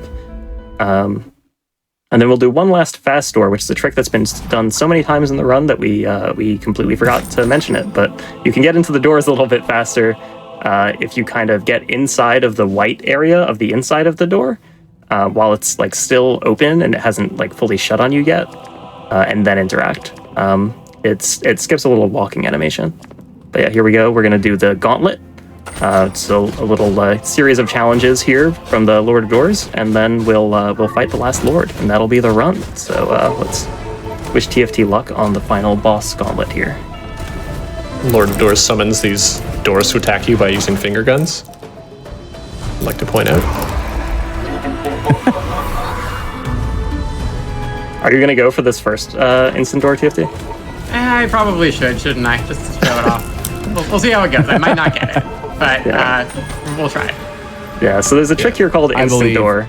If you're inside of the like load zone of the doors that Lord of Doors summons as they spawn in, you'll actually instantly get sent to the next area, That's a new one. which saves quite a bit of time because it's a pretty long animation. Don't go too crazy over it. The first one, I give it a few attempts. It's a tough yeah, roll. the first one is extra weird because one, the loading zone is actually up on that little ledge rather than down at ground level, so you have to do that kind of precise roll up onto the ledge there. Also, these fights are super interesting. So you see Lord of Doors is doing their like slamming punches, and you can dodge roll out of them, or you can just use a heavy attack, which like shunts you forward just enough to dodge their punches, which is what we want to do optimally. It's like pretty scary though, and it looks really cool. So if you watch this fight, we're just going to be heavying back and forth, just barely dodging their fists. Doing one roll right at the end there. And that's just perfect. Yeah, and again, we get an instant door. So right as Lord of Doors snaps, we get in there. I don't know, do we want to show off what it looks like if you don't get the instant door? Is that worth doing? We kind of already did. In the Oh, true, on the first door one. animation. Yeah. That's what it does in the rest of the run if you miss one of these. But I might as well, or not miss one. I might end up missing this anyway, so we'll see. I hope not. Same. This one's the most important because if you don't damage them quickly enough, they'll do a roll, which is like uninterruptible and takes like 4 seconds or so. You really want to make sure you get in the 15 hits before they start rolling. Which Yeah, if you couldn't tell from the art and the moveset, those little phases there, those in-between phases are based off of the 3 giant soul bosses that we fought earlier. So one of them is a little grandma area, one's a little frog king, and one is a little bit Betty. And so the roll attack, we get to skip again, and so we never have to see it. And thank goodness for that, because it's really annoying. yeah, now we have the last Lord, where the Lord of Doors is going to have all the attacks of all the bosses that we fought throughout the game. It's kind of a fun fight. This is another very interesting fight that I like a lot. Yep, and more awesome music. Oh yeah.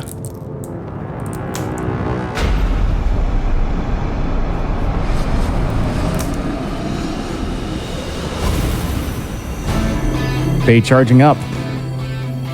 Oh, they turn to the dark side. Yeah, Alright, so so all the let's see how this souls, goes. all the souls we were gathering throughout the run that we were spending on upgrades and stuff, were going into that soul vault, and the last Lord just sucked them all up to power up. You'll see here we have to do these DPS cycles while dodging those exploding pots that are flying in from the side. And then this is a jump phase. It's kind of like the Frog King. We got to dodge those projectiles to get some damage in. You can bait those backhands out by going behind Lord of Doors, and that lets you get a bit more damage in before this laser phase. You can cancel the laser phase early, just like we did with Guardian at the start of the run, by timing a roll to iframe the laser. And then hopefully we're about to hit time. In time. Nice. Nice. Great run. GG. Super happy to get a deathless run. That is actually really hard. Phil, great job, though. Yeah, that was fantastic. Yeah. Yeah. Yeah, GG's. Can show up a lot of the really neat small tech that we have in NMG. And feel like the run went really well. Happy that we got to show it off. Yeah, I enjoyed that a lot. From someone who's never played it before, it looks like a really, really fun run. For anyone that was in chat that maybe was wanting to know more about the NMG, or let's just say they're going to want to also know something after they watch the glitched run, because do not forget, after this is a glitched version that we're going to showcase.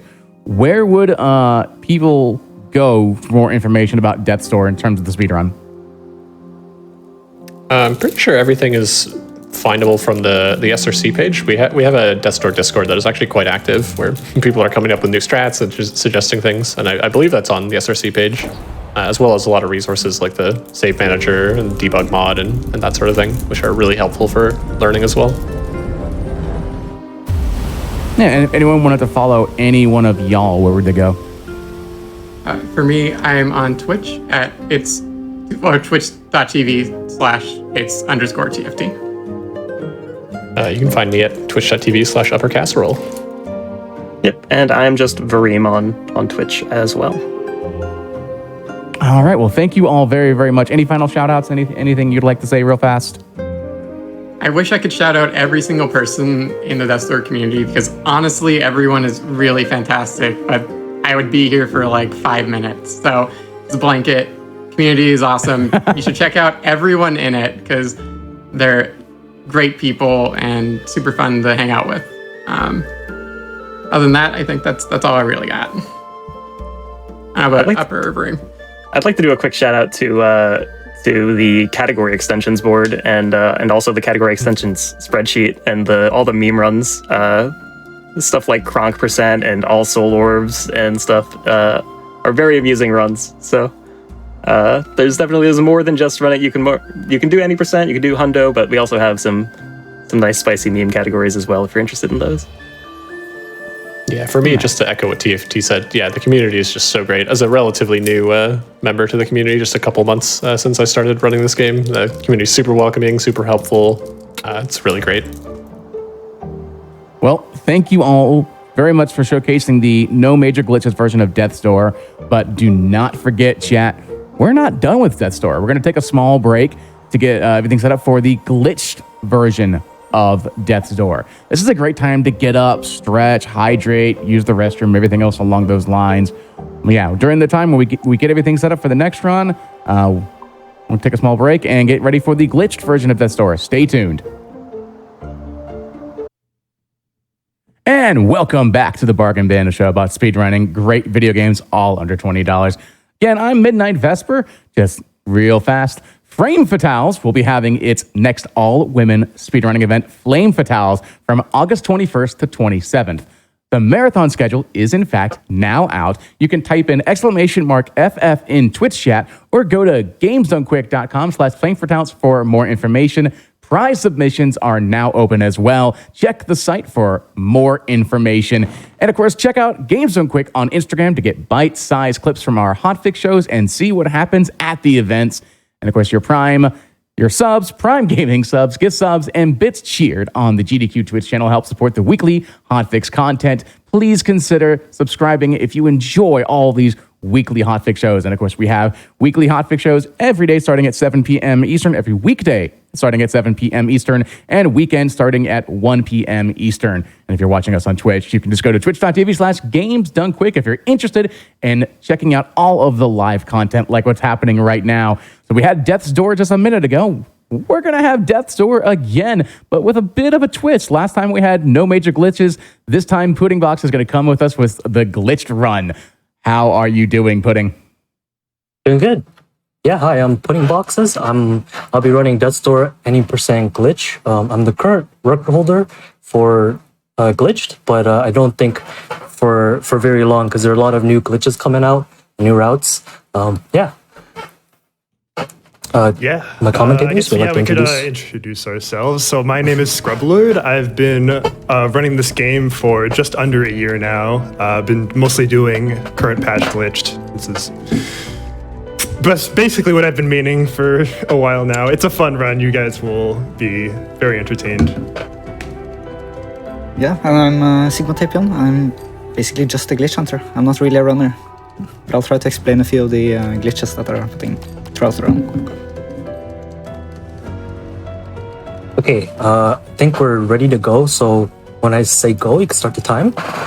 So 3, 2, 1, go. Yeah, good luck pudding. Good luck. Thank you. Anyways, we're going to be starting right now, hopping off this bus. And the beginning of this route, as you'll see right now, is going to be very similar to the No Major Glitches route that you just saw. We're basically just going to be going through this intro section, going up to Demonic Forest Spirit, and then, just killing that boss, and then proceeding on to Cemetery. But, yeah, I guess,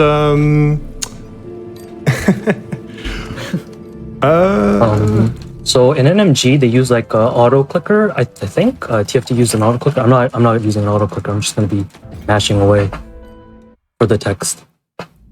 Yeah, I know the auto clicker was more of a recent addition that's just being added to runs now, and it definitely gives a lot of advantage for the PC runners that can use it, because it just prevents a lot of strain that you get from mashing in certain places. Unfortunately, the console runners do not have access to it, but I mean, funnily enough, if you want to play this game on Switch, there's actually some like weird Switch exclusive bugs in that game. Oh yeah. I remember it being found like a bit ago where there was this is one really hard trick that's going to be coming up a lot later, where we're going to be doing Avarice 1 earlier than normal.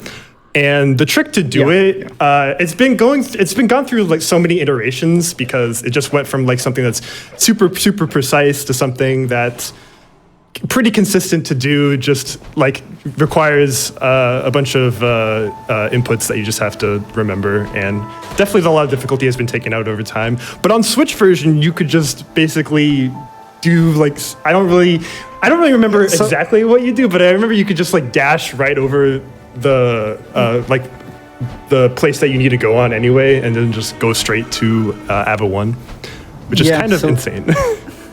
Yeah, so with like a dagger on Switch, you can get so much speed that you can just aim it straight at the gate and you go just straight over. Yeah. Or, but that's like too late in the run on Switch. So on Switch, we would just run into the corner of the gate and like we could pause, for instance, and then just set the control stick angle and then just roll over the railing and land on it and just get over the gate. So is the difference between the Switch version and the PC version, which you're doing, is it just because of maybe a different build, or is it just because of a glitch that was caused by porting it over to the Switch, or something else along those lines? I think because like Unity, this is a Unity game, and Unity can, from what I remember, export to Switch, and I think it's technically like on the same version as PC, but I think it's also because of the slightly different frame rate and physics. Like maybe it's not updating the physics in the same way. Okay. So like you can do a lot more on Switch. Yeah. So right now, Pudding just did it. It's the first major break between No Major Glitches and Glitched. We just used the bat there to skip over the gate leading to Guardian of the Doors. So rather than having to walk around, do a bunch of arena fights, we instead just use that bat there and then go whoop and straight to Guardian of the Door. So I think what Scrubs mentioned there with Starting avoiding arenas is kind of the name of Glitch, the Glitch runs here. yeah, for sure. There's a lot of arena fights, as you saw in No Major Glitches, and I think we're only going to be doing like 3 of them in this run. So I mean, well, not including the Avarice fights. The Avarice fights are some more. Well, actually, no, it's 2. Yeah, and we're also skipping one of the Avarices. Yeah, exactly. Yeah. But yeah, Guarding the Door, basically the same as you saw. Yeah. And right now we'll be coming up to the next major strat, and you got to hit that sign for good luck, you know? Yep. Always for sure. good measure. Always. CFD did it in his run too, right? Yeah. Yeah. See, what you gotta do though is That's- read the sign after. It's a pretty entertaining gag that happens when you read that sign after you slash it. I'm not gonna spoil it because I want everyone to buy this game and then do that, slash that sign, and read it for yourself and laugh at the joke. Just for that thing. Just for that thing. Yeah, just for that thing. Anyways, we're gonna be not going to the cutscene to the top right because we actually have a key here that we aren't normally supposed to have. The key that was obtained right around that area where we did the bat clip, that gives you a key that you're supposed to use somewhere else, but the keys actually carry over between doors, so once you get a key, you could use it for any door in the area. And we just use that key to get the door leading to this area here because it's a lot faster than having to wait through that cutscene by Grey Crow. And we'll actually see now coming up like a pretty big glitch that we can do that will skip quite a lot here. Let's see if he gets it. There we go.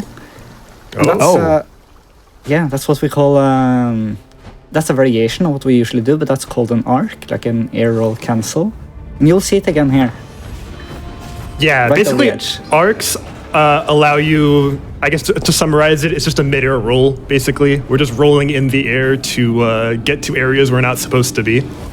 Yeah. Did that And- boss? Was that a boss that just died because you just like it just fell off? Yeah, it's kind of funny how that boss works. So when I first started running this game, we didn't know that boss kill existed, so we had to fight that guy normally. And with 0 strength upgrades, it takes forever. That guy has a ton of health because you're expected to fight him super late in the game because you're expected to fight him right after you get the hook shot because you normally need to have the hook shot to get to that because that's technically the hook shot upgrade we have right now. So if you see in the top left, we have the bottom diamond selected, that which normally corresponds to the hookshot spell. And since we just fought the boss to get the hookshot upgrade before getting the spell, technically we don't have the hookshot spell, but we do have the upgrade. So we could use the hookshot as long as we don't deselect it. Yeah, because it like equips it for us as soon as we get it. I think Yeah. the only thing that was missing from that boss fight just falling down was a Wilhelm. Basically, it's great. It's great. No, I believe that Goliath found that quick kill where if you go to that top platform and just aim the arrow downwards, then he'll come at you and then just fall into the pit. Yeah. It works very consistently, which is super nice. So I think like we missed it because we're talking about other stuff as well. With the hookshot, if you're on stairs, you can basically just clip through the floor if you hit something that you can hookshot. And it's, Yeah, like, true. Yeah, I hitting guess the correct height of the item that you're targeting. yeah, that was used really quickly to grab 2 orbs there. And then here's another instance of a clip. Yeah. It's not the clip. But yeah, maybe it's basically just to skip an elevator ride. It saves just a bit of time, but it's pretty cool to do. Yeah, and I think as we make our way through here, I could maybe explain a little bit more on the basics of what an arc is, because we're gonna see it quite a lot more in the run. So like I think on the very basic level, anyone can actually do this, because you can buffer a roll if you input a roll while an attack animation is happening. So any like grounded attack you do, like a normal slash, charged heavy, or a roll slash, if you do a roll or tap the roll button during the animation flat, the roll will automatically come out during at the end of the animation. And we basically use that stored or buffered roll in the air because we keep that through the attack that goes out of the edge. And for some reason, the downward slash that we saw earlier, like after Guardian of the Door, to go into some sewers, because that attack has basically priority in the air.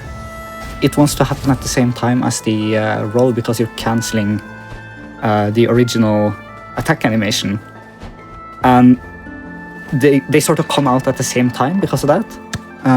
And then because the downward slash locks you in the air for a little bit at the start of its animation, and because the animation isn't actually happening immediately, you kind of keep that vertical limit while you get the horizontal movement in the air. That's like a short explanation on how arcs work, or like air roll cancels. And then we have different variations where you start with a roll, or you can do it off mages with a hookshot, or you can combine it with the trick we're gonna see very shortly, actually, as soon as we get daggers. Yeah, it's very cool how it all works out. As you saw right before, we don't have to just use the bat for enemy lifts because archers work as well. And it's a lot easier actually to do with the archers because when they're raising their bow, if you just walk towards them and against a wall, then it lifts you up ever so slightly. So it's pretty nice to be able to have right here conveniently right before this upgrade, which is pretty much the most important upgrade of the game, and that is the daggers. Yeah. Because daggers in this game are kind of broken. Mostly because the dash with the daggers works a bit differently than it does with other weapons. Or I shouldn't say dash, more it's a heavy attack with other weapons, but in the case of daggers, you're more doing a dash. And the fact that you get a bit of extra speed from the doing a heavy with the daggers is huge. It makes basically all the tricks or most of the tricks that we do possible. Yeah, as we can see, we're sliding now. We're like automatically running after an attack, and that's what we call like it's either a dagger dash because we use it with the daggers most likely. Yeah, dagger dashes, aka zoomies. Yeah, pet name zoomies. We actually found out very recently exactly why it's happening. Because like I think another glitch hunter, Vijo, he's done quite a lot for the community in terms of glitches. He had a look at the code of the game. There's like a timer and speed setting on the attacks that you do. And when we do an attack, like say a charged attack or any attack that like moves us forward, and if we use that and pause and equip a new weapon, or like equip the same weapon as well, it kind of removes the Unity game object and instantiates it again. So we keep the speed for some reason. So it doesn't update the attack timer or like the speed attribute of the character. Yeah, it's very nice. Also, rip pudding. Why would you die there? That was very unfortunate. Why? Oh no, it's not like this was planned the whole time because we unlocked this whole area once we pressed the leave button. Crazy how that happens.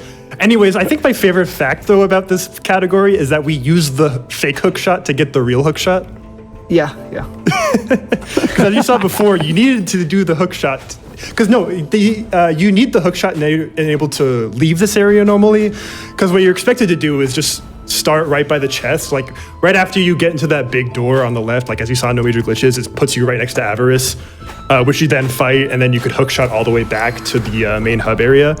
But instead, if we already have the hook shot, you could just kind of use this back way to hook shot all the way back there without like having the need to do all the soul fights in the first place, which is very convenient.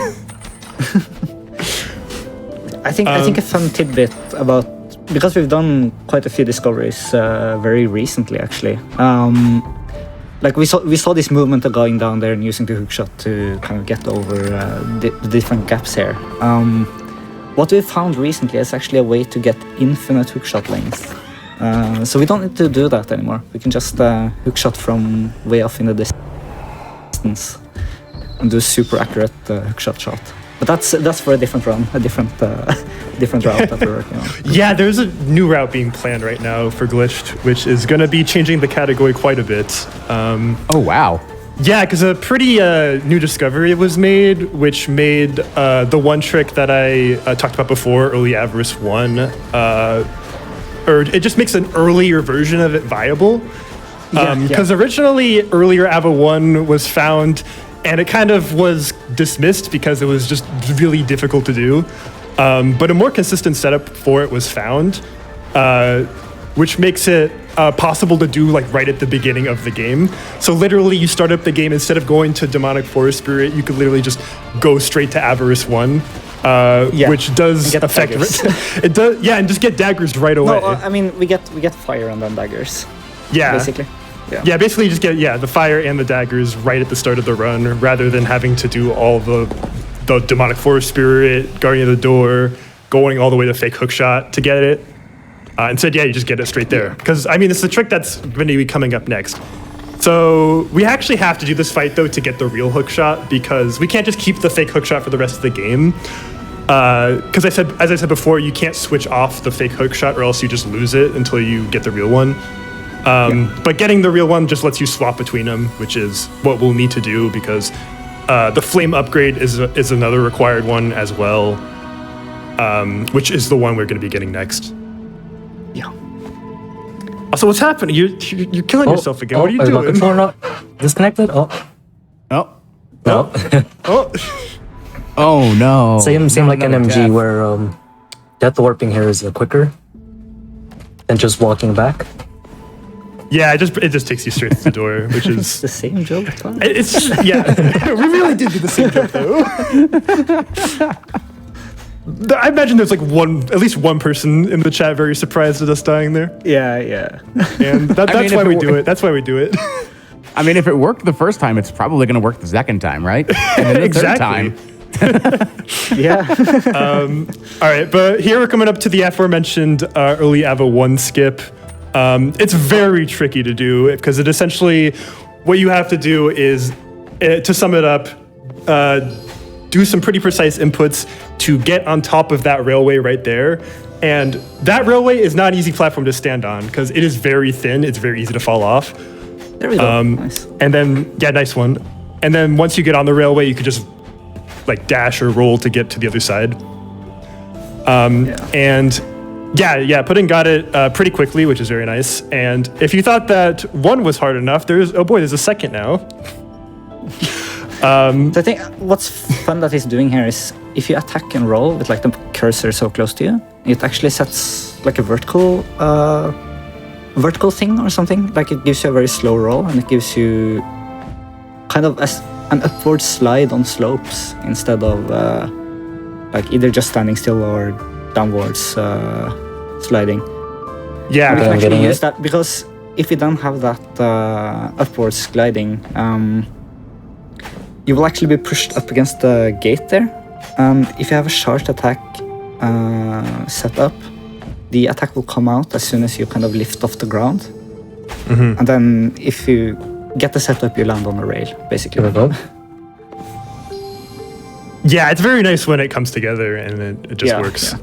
It's always super satisfying. It's also really risky as well because as you saw, Pudding is right now at 1 health. And the fall off or the void out that he did at the beginning before starting the trick is required in order to make it possible in the first place.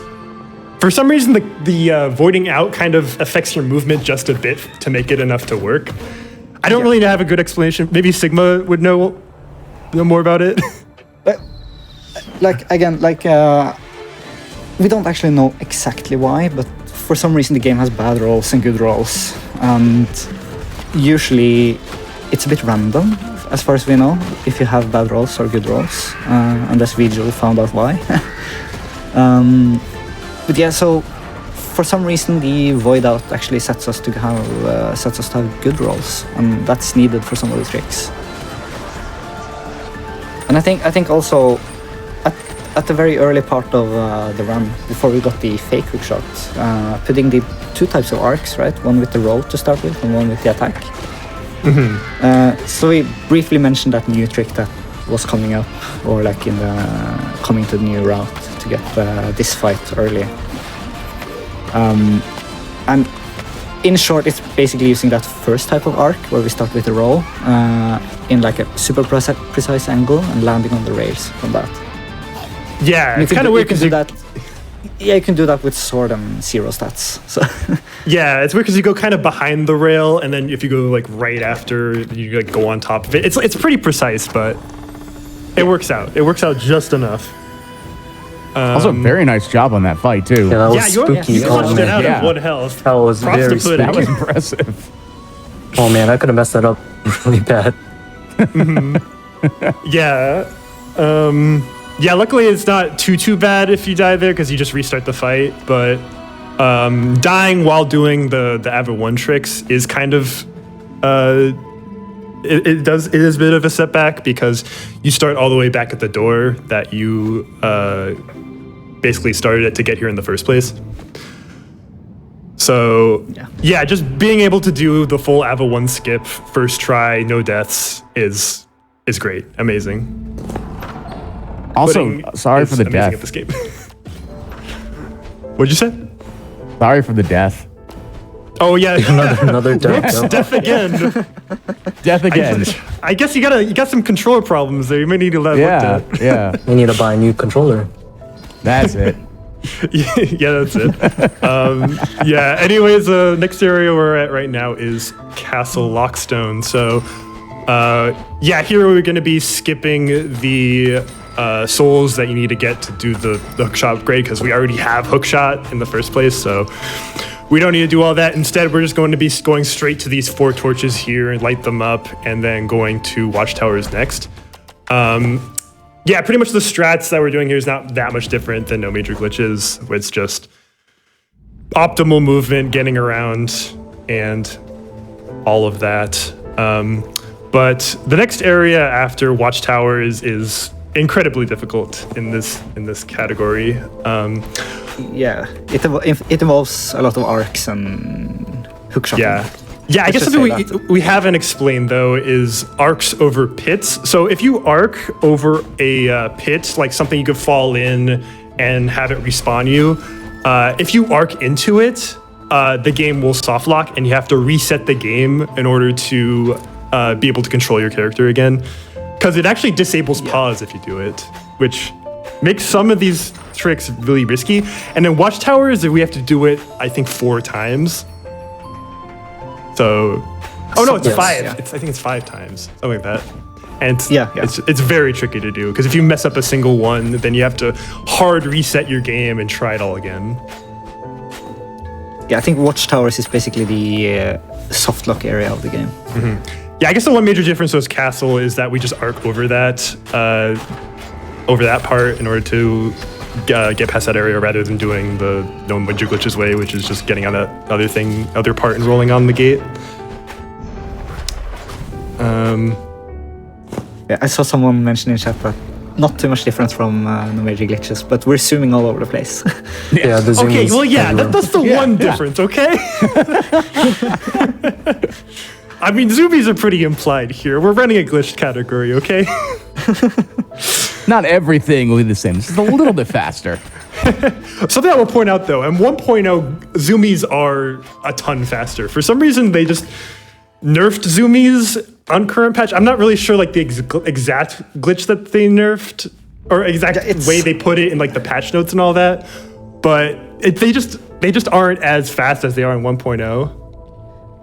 Yeah, I think because like the speed of the charged attack it's starting way faster than at the end of it, so it has like a fall off, which is kind of the timer that I mentioned that kind of locks your speed when you switch a weapon or equip the same weapon again. And I think they nerfed the initial speed that you have from the charged attack. Oh, gotcha. Okay. Yeah, that makes sense then. Because it's the speed you get from the dash that's making it. Making it work. But yeah, we just finished Castle, going up to Watchtowers. And I guess the area directly after this is Camp of Free Crows. There is one trick that is possible in Camp of Free Crows, other than just doing it normally, which includes doing an arc over a pit. But the arc that you do is like super incredibly precise, and I don't know. It's called a C arc or Z arc. It's you basically combine the zoomies that we do here with an arc. So it's like you charge up, release the attack, pause, do the zoomie input, unpause, and then do the arc. It's kind of stupid. Yeah, it is really stupid. And also you do it over a pit as well, so if you mess up at all, then you just fall in and have to restart your game. But the idea is that arc actually skips that cutscene that we just had to watch. So the time save isn't like super major, it's just like a couple seconds. But it was found by Weijo, and I do believe that he goes for it in his runs, being the mad lad that he is. He does. So I asked this question earlier. Because I know in No Major Glitches, you use controller most time, and then occasionally you use the keyboard for aiming in certain tricks. Is that the same here, or is it constant keyboard? Is it constant controller? It really depends on the runner. I know keyboard makes a lot of the precise tricks like easier because of like the angles that you could set up by just having your mouses like line up with stuff in the background. But I mean, it's really just preference because I personally use a controller for just most of the route. It's just like the specific tricks that like you just can't do on controller. I use a keyboard mouse for. But yeah, it really is just preference, honestly. Yeah. Yeah, I switch a lot between the two, depending on the glitch. I would say most of the glitch discoveries are actually done on mouse and keyboard. For like the harder tricks, because of setups and finding the correct angles and all of that. Yeah. Okay. So the combat we're at now, Ice Arena. Yeah, same thing as No Major Glitches, but I will mention that it is like definitely the hardest combat of the run, I would say.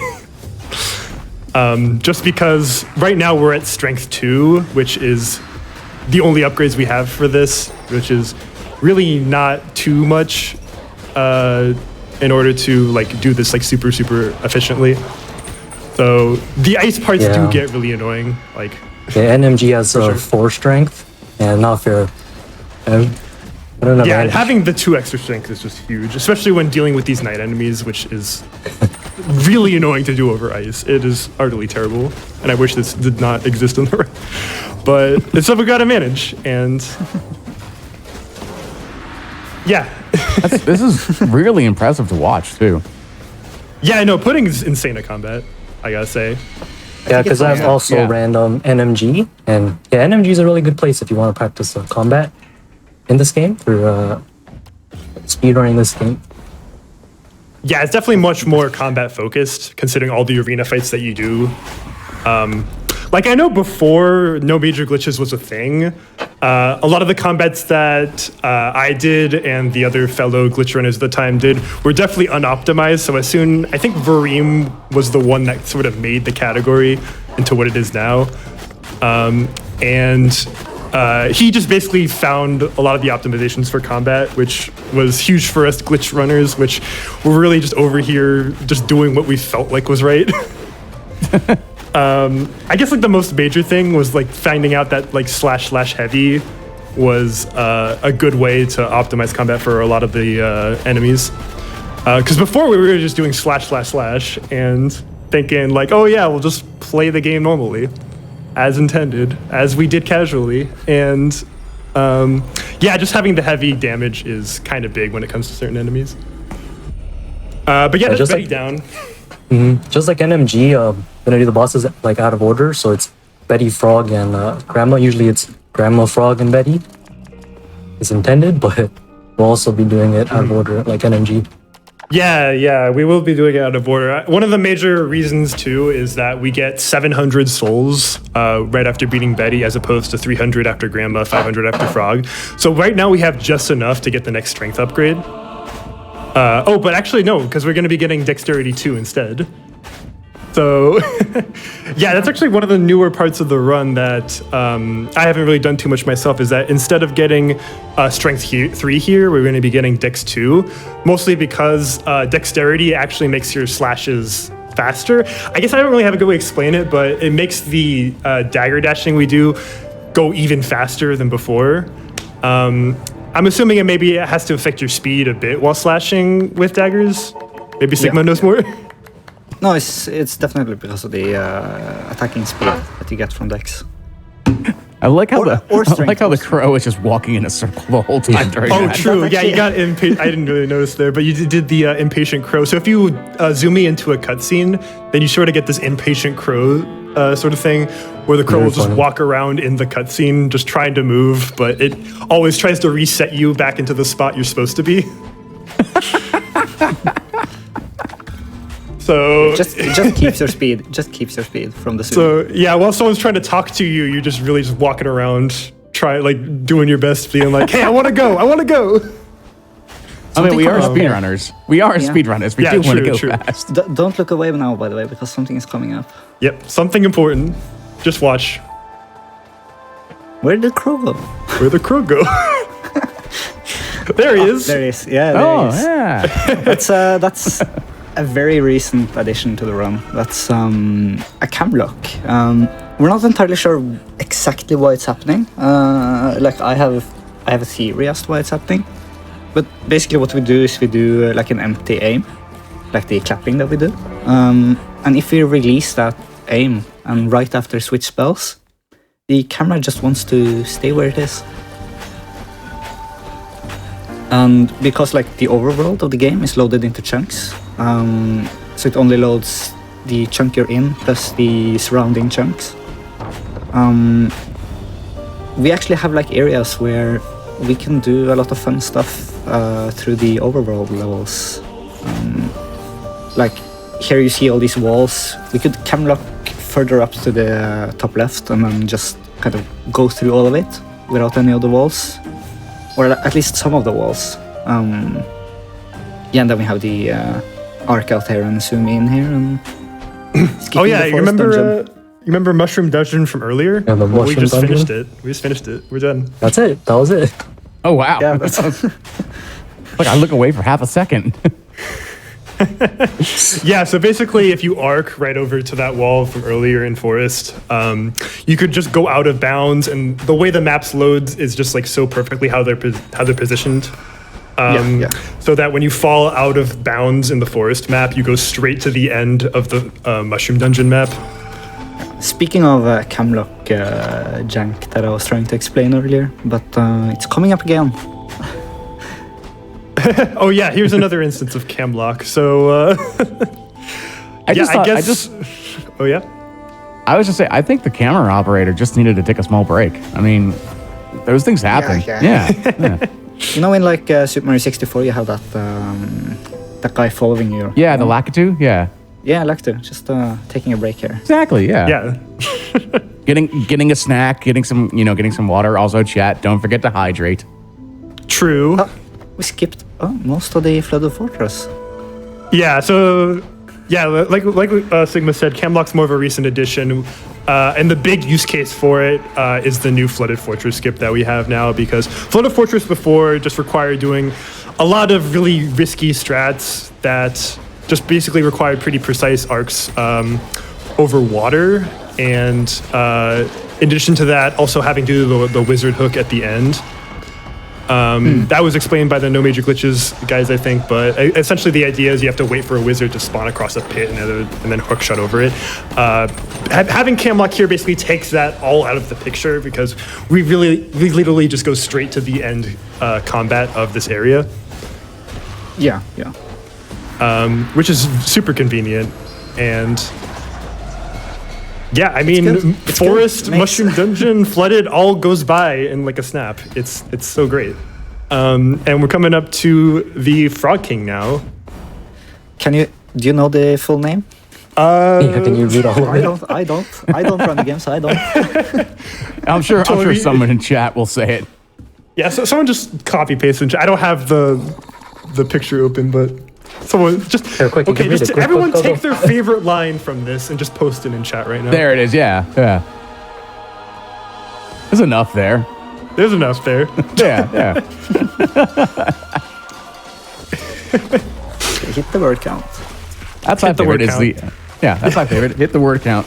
That's your favorite title, Frog King, Yeah. aka hit the word count. Yeah. I mean that makes sense. That's fair. That's accurate to all of my tweets. Oh man. All right. So yeah, the way we're doing Frog King right now, it's not going to be too much different than Major Glitches. I guess the one big difference is we don't have bombs right now. Something else to note is that bomb upgrade, we're never going to get it because we never did Mushroom Dungeon. So yeah, bombs will just forever be unused because we have no use for it. Normally you need it to get across Flooded normally, but since we skip it, there's really no use for bombs. So we're just going to be doing this entire fight just without the bombs. I mean, it is a slightly slower without bombs, but not too much if you're able to do it optimally. One thing I will also mention, though, is there is a way to actually clip out of bounds in this arena.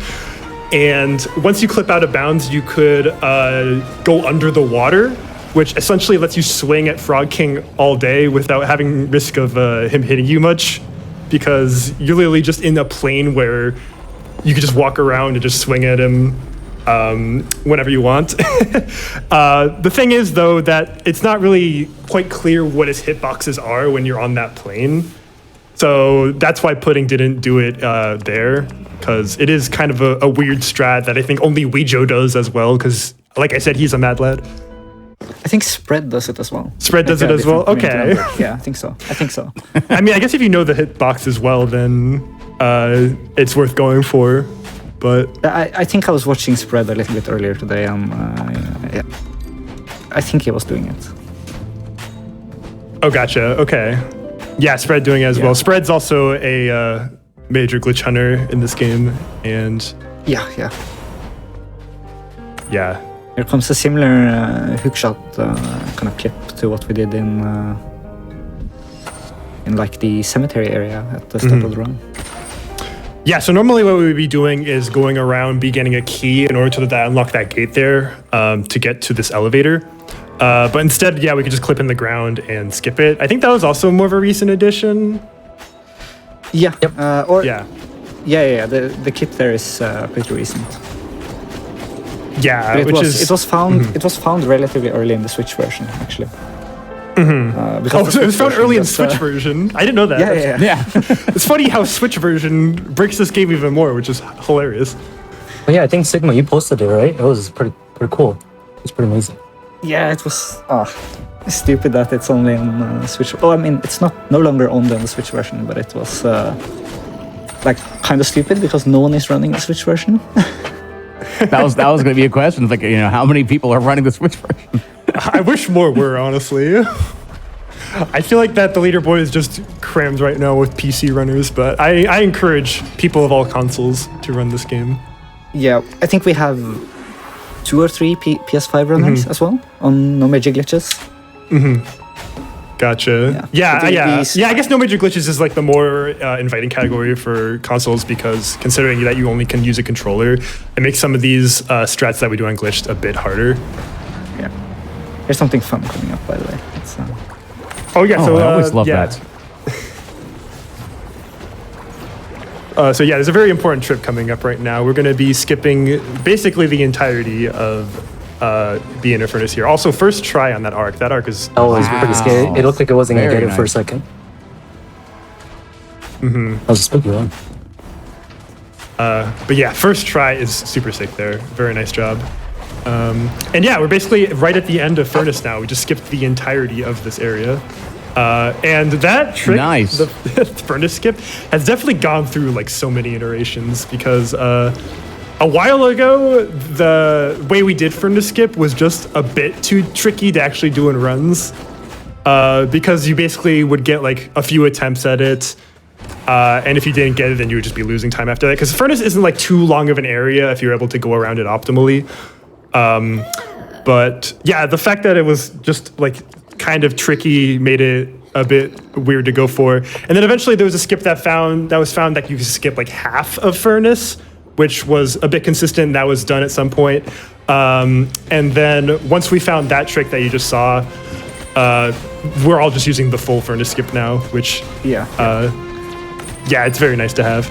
and I think interestingly enough, the first part of it where you hookshot onto the what you call bullheads of the platforms that move. Yeah, I'll call them bullheads. Yeah.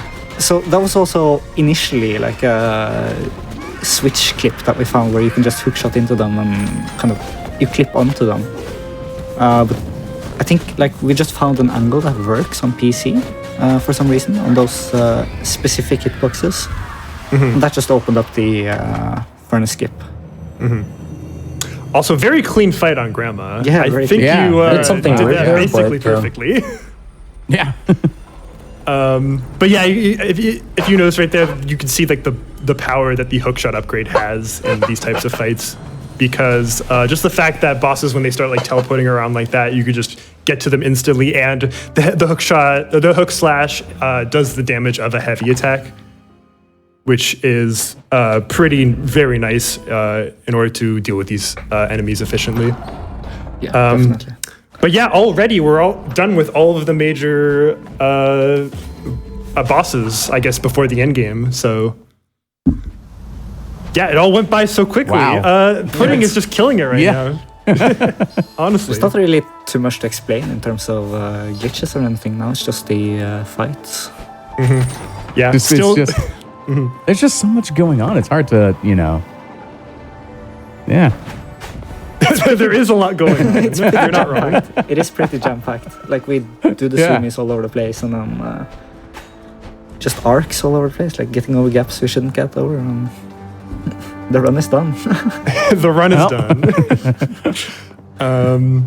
But yeah, coming up to Just Great going Crow. back and forth now. Oh, no, wait, okay. He'll do it again right after this. Yeah, you do it again right after. Yeah, You're gonna have a run back. he's really confused. Yep. Yeah, also Super impatient Crow excited. again. The crow is just super excited. He's eager to get in there. And this cutscene goes on for a while, so he's going to be walking around for a minute. He's not walking around anywhere. He's just gliding.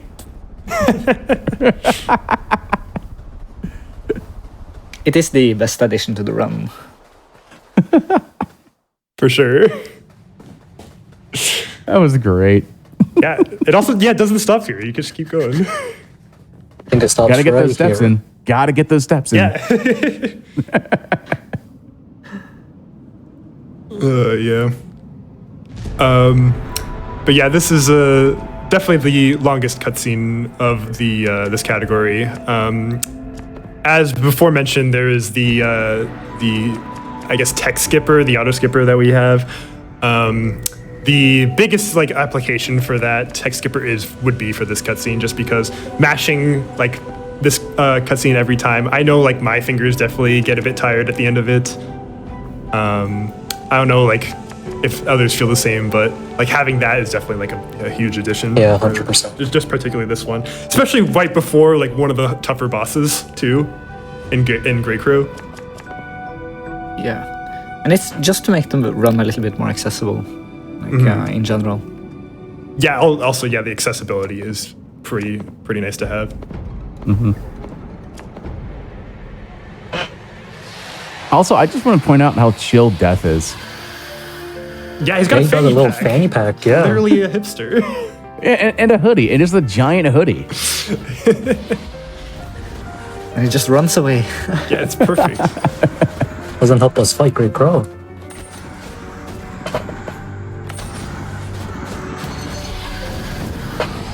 Yep. Yeah, fight's pretty much the same as NMG here. We're just going to be wailing on him a bunch. And yeah, I guess what makes the Great Crow so hard, though, is that these crow heads that follow you, they spawn whenever you hit the Great Crow. So it's possible for it to spawn right on top of you as you hit him, which basically gives you essentially no time to react to the crow head right after it pops off of him, which is there- unfortunate. But first That was try Great Crow. close. That Wow, was yeah. ridiculously close. Clutch at the end. Is there a limit of crow heads that can be shown on screen? Is there? I don't think there is. Someone might actually have a better answer, but I believe that it just keeps going up and up until you deal with them by just hitting them. But pretty much you could have your entire screen covered in crow head, if theoretically. Yeah, theoretically. Probably, yeah. But I mean, no, imagine that though, because something also worth mentioning is that when you slash back projectiles, it does I think double damage from a slash, and so if you heavy a projectile back into an enemy, it does 4 times the damage. So if you do that with a bunch of crow heads, I imagine the boss would just obliterate from that. Imagine if this game had crowd control and that was something crowd control would just have spawning crow heads. Oh, wait, that sounds great. All right, so someone do that. We need crowd control for this game. If you watch this, Museus is one of our main programmers of tools and stuff. Yeah, They Museus, can if you're probably watching this. yeah.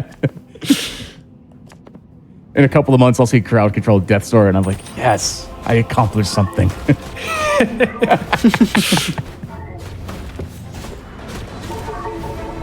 Oh man. All right. Yeah, coming up to final boss now. Yeah, still not too much different than the NMG run. We're just going to be getting through the gauntlet and then fighting him for real. The zoomies. Don't forget the zoomies. Oh, true, Don't the ever- zoomies. Yeah, Yes. don't forget Of those. course. Don't Okay, forget okay. about the zoomies. We gotta remember the zoomies. I mean, zoomies kind of make this part a bit more riskier than it should be because Yeah, for sure. just the fact that okay, so one aspect we didn't mention of the zoomies is that when you start zooming, like you can't stop unless you roll out of it or slash. Well, you can slash out of it. But is it not roll? I think. Can I use it? Zooming. Zooming. Zooming. Yeah, Can I yeah. just use that as a verb from here on Yeah, out? yeah, it's a word now. We'll all agree here.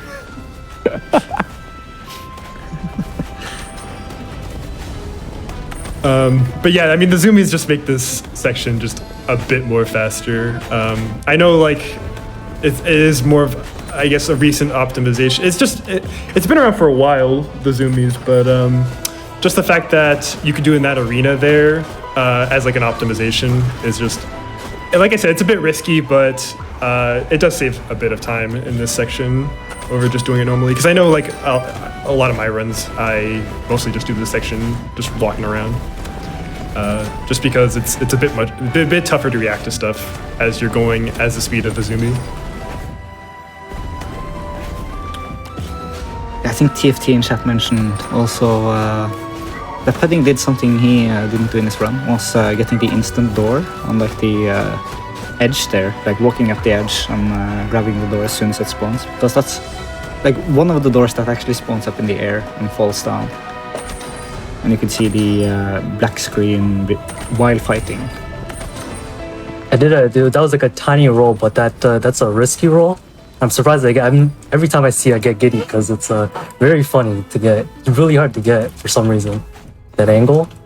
But I got it there. That was pretty sick. Yeah, nice. All right. Now we see the broken hall of doors. Yeah, done with the gauntlet. Back to final boss here. Pretty good time too. I don't think there's been any big mistakes. Oh, this will be a pretty good time, yeah.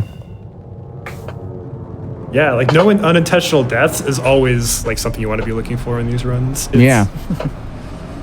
Yeah, this is a really good one so far. Yeah, very good run.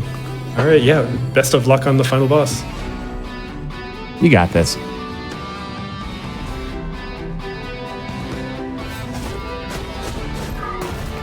Yeah, not much different than NMG. Don't do anything special here.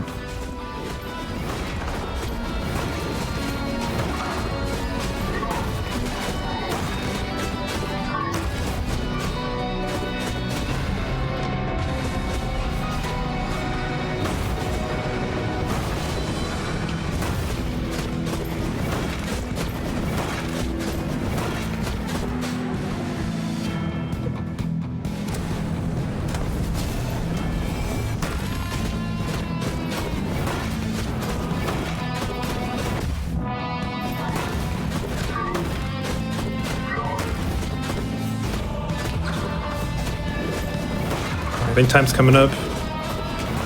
Yep, time. Time. Nice. That's world record. Oh Yeah, I was saying man, that's a world let's record. go. Yeah. oh man, let's Yeah. go.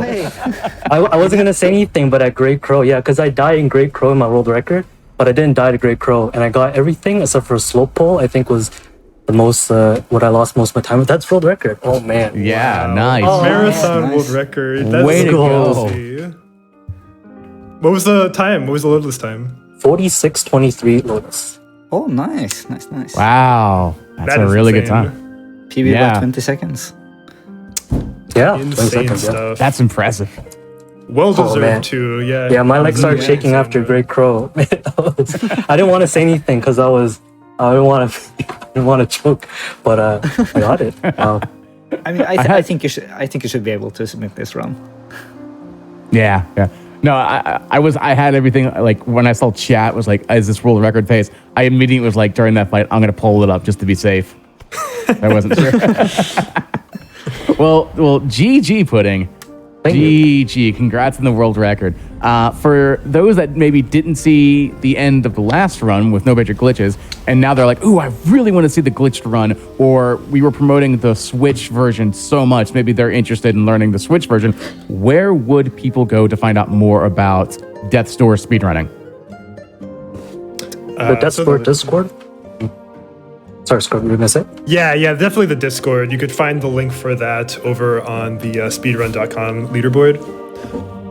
Definitely join the Discord. It's more of a community Discord where we have just people like that enjoy the game, sharing what they think about it. There's like general chats where people just talk about like other fun games too, and just spend their love on this game in general. We have like also fan art that's posted there fairly often, as well as all the speedrunning channels. So there's like channels to talk about like specifically no major glitches, just like speedrunning in general, as well as speed tech, so all the cool discoveries that people find. Very much worth joining if you're thinking about picking up this game. Yeah, so it's like both a casual and a speedrunning Discord. And I think we also have one of the devs in the Discord. Yeah, I believe that both of the devs are in there now. If I'm not mistaken. Because I know for the 1 year anniversary of this game, which was fairly recently, we had a Q&A that we did with the developers. And I mean, if you guys are interested in any of the questions, I would recommend watching a VOD of that. I believe that it is currently on as a VOD on the Death's Door community Twitch channel. So if you're interested enough to follow that channel and take a watch at that, then feel free to. I definitely encourage it. Yeah, my hands are definitely shaking after that. I can't stop. Oh man, that was good. That was good. Yeah, that was an insane run. That was great. Yes. If anyone was interested in following any of y'all, where would they need to head off to? I do stream. I'm putting boxes on Twitch. If you are interested in Death's Door speedrun, I sometimes speedrun in Death's Door. Sorry to take a little break after all this, a lot of glitch finding, but yeah. Mm-hmm. Yeah, I definitely recommend giving Pudding a follow. He streams fairly regularly. I do stream as well under Scrublord701. Less often now, just because kind of work has me a bit swamped. So the streams aren't as often for me lately. But I've been trying to get back into it. So yeah, if you're interested, then give it a follow. Sigma. Anything? Yeah, I think my name is on the screen, so just Sigma Taperum, both on Twitter and Twitch. I'm not really active on Twitch. I don't really do speedruns, but maybe I'll stream like some glitch hunting or glitch practicing or something like that. But yeah, it's like mostly maybe this game or maybe another game or maybe Final Fantasy 14. That's And any other final shout-outs y'all would like to have?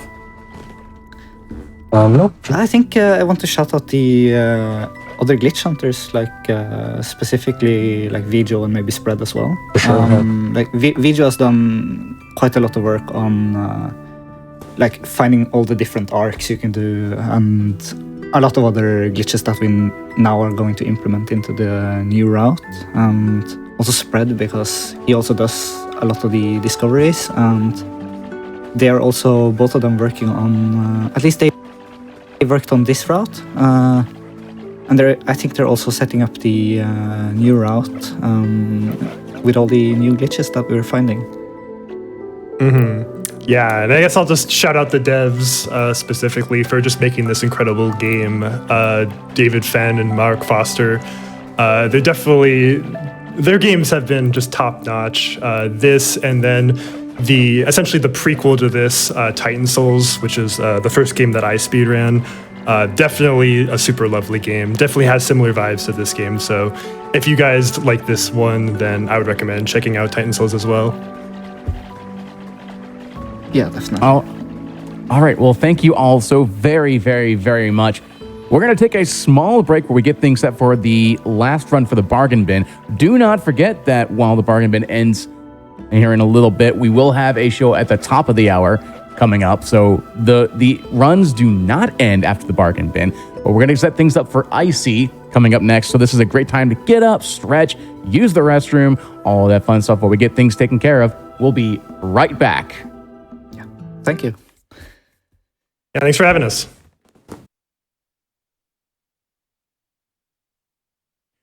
Welcome back to the Bargain Bin, a show about speedrunning great games all under $20. Again, I'm Midnight Vesper, just real fast. Do not forget that the One and Done-a-thon is coming up again, where you can show off your favorite run, and that's your only appearance in the One and Done-a-thon series. You can type !OADAT to see the schedule. And let's go ahead and go straight to our next runner, Proto Nerd, running this amazing game called Icey, one of my favorite games that I randomly grabbed on Steam. How are you doing, Proto Nerd? I am doing fantastic, Vesper. Thanks for having us here. So, yeah, this game is super fun to play. It's very fast paced. It's not too difficult to get into for anyone that wants to learn to speedrun it. And I am joined by my commentator, the wonderful KBM. Hello, guys. My name is KBM. Glad to be here. Yeah, KBM's also runs Icey, along with a couple other games like Titanfall 2. This is pretty much the only game I speedrun. I do play randomizers on my stream occasionally, at mediocre level, just whatever is entertaining. Yeah. So this game's very fast, very quick, and not a lot of downtime. So if you want something that you can just jump into and go real fast, this is it. I usually like to ask a question of the day. So here's the question of the day for stream. Do you want to go fast? I want to go fast. I want to go fast. I want to go fast. All Who right. doesn't want to go fast? It's speedrunning, man. Heck yeah. We're not slow running here. For Icey, the category I'm showing is new game Judas ending, which is basically like the any percent start a new game and go all the way through. For new game, you have to go into your options and hit reset right here. So we do that real quick, and then time to go or time to start will be when I hit start here on this. So I'll go ahead and give a countdown here, and we'll go. So I'm going to be doing a lot of talking just really fast because there's like every screen is super quick. KBM's going to be talking mostly during the bosses so that I can focus on them. So if we're ready, we're going to go in 3, 2, 1, begin. Good luck. So start off here. We come out of the little laboratory here. This is our main form of movement, is this dash. This dash is very helpful, especially trying to get through areas quick. And we use the dashes here to get through some boss fights that we can actually skip later on. So you'll be seeing that here soon if you can pull them off. Okay, these are a couple of mandatory fights that we have to do. There's no skipping them. We do a couple of light combos into a heavy charge attack. Weaken that guy down. That's the B you see when they're glowing like that. That's an execution move, a finisher. Not all enemies require it, but the big guys like this rider right here do require it. This guy requires 2, so we do a couple of charge attacks. Hit him right there, second execute, knock his head off, and we're done there. Going real smooth so far. So there's not a whole lot of skips that we can do in the game. I didn't forget that. So that right there, Good, I'm proud of you. It shows off the your charge attack that you have.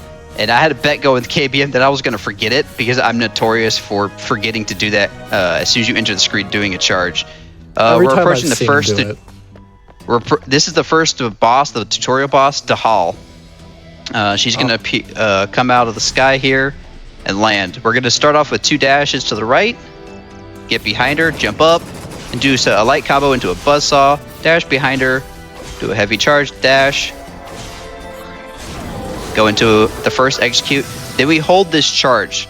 We hold this charge attack until she goes into the air, roars, and as soon as her feet touch the ground, we can let go again, heavy charge, dash behind her. So we do a lot of dashing to get behind the boss. If you knock her into the air with your charge attack, you actually have to wait for her to land on her back to do the finisher. Second finisher, and that's it. Come over here to the final little dividing thing on the bridge. Wait for her to blow us up, and then we're gonna go into a bit of a cutscene here. Time save you can do on this part right here is actually mashing your whatever your accept button is to get as few those text boxes right there. They're fastest is to get 0. We If got you're one. I mashing- mean, I got 2. you got 2. I didn't notice that. Yeah, you just basically have to mash your X button. So I'm playing on my controller here. So we can say that was an intentional death? Yeah, So yeah, they should It's put a scripted. giant death on the screen. yeah. And then we enter here. This is where we're going to choose the difficulty settings. So we dash past these creepy eyeballs on the screens. We get 3 rooms of this. And this 4th one, it's going to confirm who we are if we took off our mask. And then here, we select our difficulty. For this run, we're doing easy mode because it is minutes faster. And then immediately start mashing X to get through the continue and enter the game. This is a cutscene. We can't actually skip this cutscene until the second line of dialogue that's down at the bottom disappears.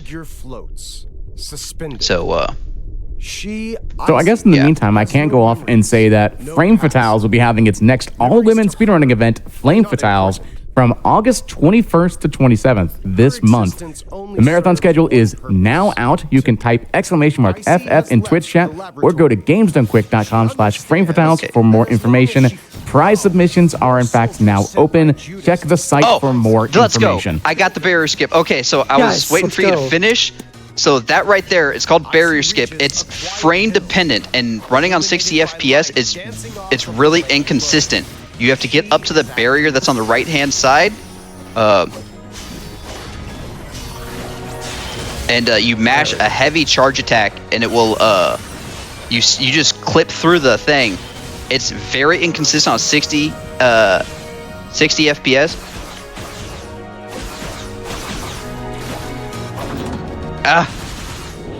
And if you Okay, get grabbed by that guy, he can end up slamming you into the ground, which would cut or lose you a few seconds and a lot of health.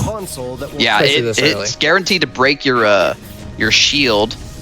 I can't believe I got that barrier skip like first or second try because I was not gonna go for it, and then I told KBM I was like, you know what? I'll give it like 3 or 4 tries, and sure enough, we got it. Yeah, let's go. I'm hyped, dude. That's crazy. So that's actually new. We just found that a few weeks ago. Oh, wow. Yeah. There was one setup we found for a strat later that happened 40 minutes before we came on here. So. Yeah, so the setup you'll really? There's a fight skip that I'm going to do later on. I have to wait for the dialogue here for this barrier to disappear. But there's a fight skip you'll see me do later on. We had one setup that we discovered a few weeks ago as well. And I just, like 40 minutes before this run went live, I found a new setup. So here we grab our first money box right here inside this house. Grab all this money because we're going to use that to buy the one and only skill that we use in this game. Keep dashing to the right. Ignore the narrator. On this screen, once you see this dark tree land, here's your upgrade box. We're going to buy Deadly Disc right here. And This I will is, explain what Deadly Disc does here in a minute. Yeah, it's a buzzsaw attack I use right here. That right there is Deadly Disc. We have to be careful how much we spam it because it does consume our health bar. But while we're doing it, we are invincible, so it is an extremely useful move. It's very useful for Wow. breaking shields, just so you can get an execution move off. Especially on those guys. Those guys are even harder. Yeah. And then right here is that right there is you're skipping one of the bosses, and it's intentional. The doors start to close, but if you dash, you can actually get through it and skip having to do that boss. Here we get another upgrade. Icey finds another strange which is box. for turn your around. dashes. We get extra few dashes. Icey discovers Yep, that this he can upgrades us from now having 3 easily dashes pass to through steel bars. 5, and lets us Icey dash through that resumes door. her journey. Here's the second And- boss of the run, Puck. Puck Which- is a giant mechanical spider. And we're gonna dash over, get in her face, do a couple of heavy charges, heavy attacks into Deadly Disc twice. She does spawn a lot of small spiders, which are good because they help us build our combo meter. Wait for phase 2. So Man. as we land Wow. hits, we actually build up damage increase. Like you see right there, I had 149 hits. I was doing 50% more damage.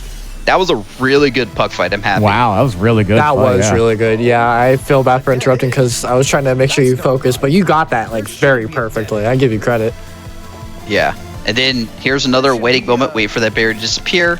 And then the narrator's like, oh, there's supposed to be a teleport here. This game's really good, really funny because it has a lot of fourth wall breaking just throughout, and it's so fun. Speaking of which, with that teleport node, that's the only way we are allowed to teleport in this run. Because there's a way once later you can exit, you can pause the game and exit out through an interface to teleport. But we're not allowed to use that throughout the run because it's just not viable, and that's the only time we're allowed to use it here. It's after Puck. Yeah. Those laser guys, or the laser flies, are very dangerous to your shields, especially this early, or even on hard mode. Hard mode was very hard. Yeah, if you play it on hard, they're very bad. Here is another money box we're going to get. Land. Hit that. We want to grab all that money as best we can because money is very tight in this run if we want to get our final Deadly Disc upgrade. Here's another gauntlet that we have to do fighting these guys. We try and use look our like- execute moves into a finisher so that we can try and hit all of them really hard.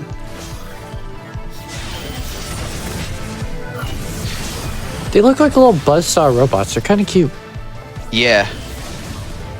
I was gonna say they look more like the robots from the Teenage Mutant Final Ninja Turtle Wave. series. They do. You're right.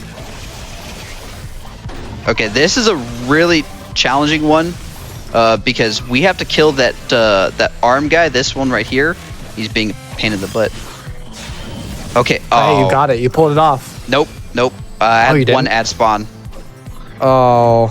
Oh, Yeah, if you yeah. don't kill them fast enough, you get those guys to spawn. But I only got one, which is fine. Then we go up here, go this way, dash. This is the only out of bounds we're gonna do right here in this room. Dash up. I missed it. Up and then go up to the left. We're out of bounds. It only saves a couple seconds from going to the left like you're supposed to, but whatever.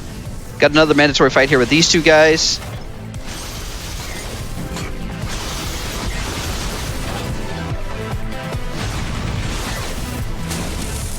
There, that's the grab that we want to avoid.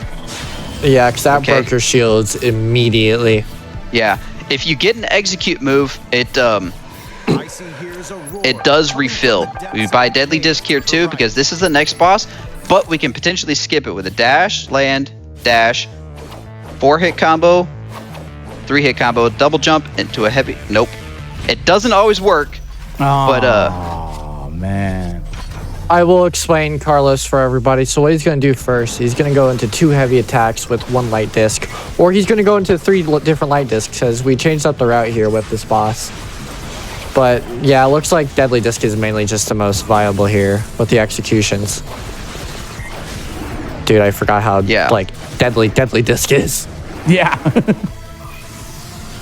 yeah, it gives us iframes.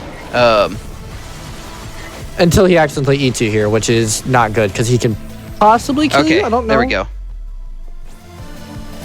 Well, that was a very good Carlos fight. Good job. Yeah, wasn't bad. Another We built him. So this is a part we can't skip. We literally just have to wait for this subway train to take us. So now, like if we were in a GTQ event, this would be like, hey, give us some donations. You don't have long, so hurry up. Speedrun Well, a I couple.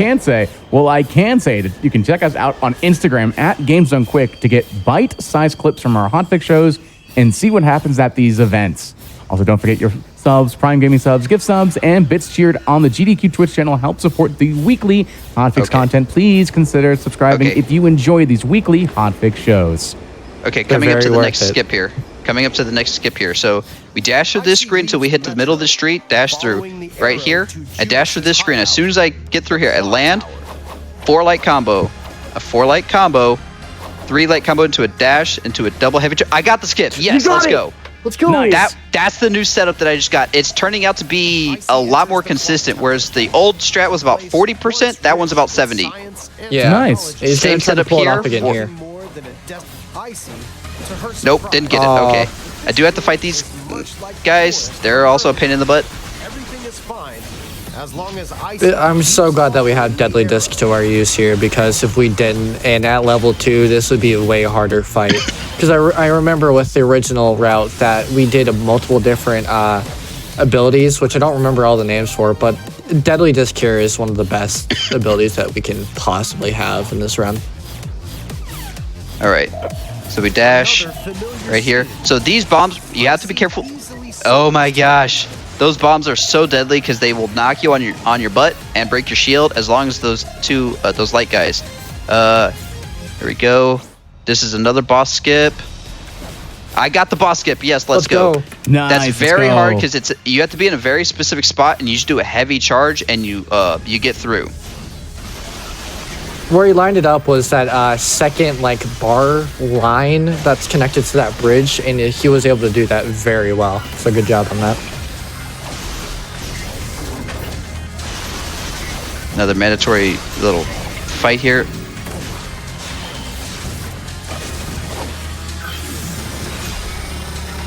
Yo, okay, so I'm seeing some of my, so I run a guild on Burning Crusade Classic, and a couple of them wanted me to say something on stream. I told them if I see some of them in chat, I'll say it. So for all my guildies in the Nerd Nation, Zug Zug.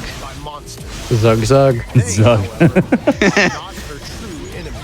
I've enjoyed the fact that you're doing the deadly spin throughout this whole thing, and then people in GD or in the chat are also using GDQ spin, and it just feels right.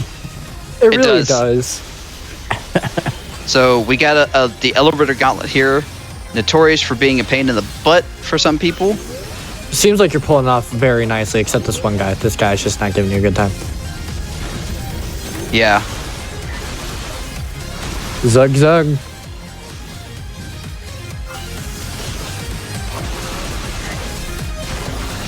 Yeah, man, Zug Zug. All right, so that is the end of the gauntlet now. As soon as this guy dies. We do have another clip that I'm going to do right here. As soon as this barrier goes, I start dashing into the wall at an up left angle. We clip through the floor and just dash to the left and out this door. Dash straight up and to the right, enter here, go over. We have 2 waves right here to fight. These little buzzsaw guys and the buzzsaw head guys. I don't know their names. We'll call him Buzzy. I mean, Buzzy works, yeah. Buzzy's a cute name, I like it. Yeah, yeah. And then we just have these 2 riders here. He was lucky enough, yeah, he was able to pull off both execution moves with both of them. But it's one of those that you have to be lucky enough to get that, or it's just like, oh, okay, I guess he didn't.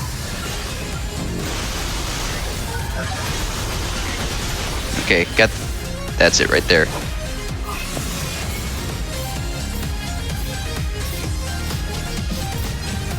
Another floor So, one of the hardest bosses is coming up. yeah. So I do have one more gauntlet to do after I dash through here into this house. Then we're going to dash to the right and up, go to the left. We dash to the left a little bit at an upwards angle till we go up here. Yep. Yep. I'll get it eventually. Oh, I can't buy Deadly Disc level 3. That's going to make this one a little bit longer. Getting some of those fight skips does mean that I have to do this on this with only level 2. Makes it slightly slower, but it's fine. You can pull it off. I know you can. Oh, yeah. Yeah. This gauntlet can be very tricky, especially with wave 2 because of the bomb guys here. But he's able to get off the charge attack here. And I'll toss never. Ooh, yeah, that is I not got hit good. by 1.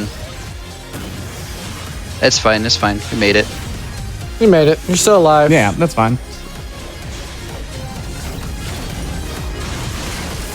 Thor's hammer. Always such a pain enemy, especially where his area effect over here is very large. No matter where you are, can probably hit you. So you have to be lucky enough to jump out of the air at the right time. But it seems like he's pulling out very well. So you have Thor's hammer, meow meow? Yep. All right, so that's Thor 1 down. We've got Missile Thor here, right here. Hit him with a charge. Go into a Deadly Disc into a finisher. Charge combo, Deadly Disc, and then boom, he's dead. Good job. We just got to finish off these guys.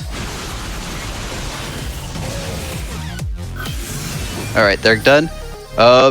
So after this, it is the hardest boss in the game, so I'm going to buy a Deadly Disc 3. If you can't buy it before, you buy it right here. And is confronted by another enemy.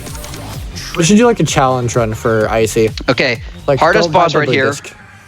Hardest boss right here. You ready? I bet you got this. Killed Trinity. Wow. It's a one shot. That was Yeah. the hardest boss. So- Okay, so the actual so- next hardest boss is coming up Yeah, here. the next one. So if you kill that boss right there, you have to fight this boss. You can sit there for 3 minutes, and you won't have to fight this boss. She becomes passive. It's Dahal, the one from the tutorial. Here, she's actually difficult, so I'm going to focus a little bit. So he's gonna go into 4 deadly discs and might need 1 heavy if he's lucky. He might need 1. But after he does the 4 deadly discs here in the heavy, he's gonna go into a finisher and dash away once. And that's gonna be the end of phase 1. So he's gonna hold that charge, wait for her to flex, and then heavy into a deadly disc until she's basically dead, and watch out for her doing the buzzsaw move or, ricochet disc. And you can die here if you are not lucky. Okay. Which it seems she's like done. she's pulled it off perfectly. Good job. Wow, nice job. All right. I've always we're coming died here. We're coming up on the end of the run. I'm going to dash through her room here, past some more eyes. You see final point up here right there? We've got 3 screens here. Judas awaits. And then are we ready? You just keep mashing L2 and wait for this door to open.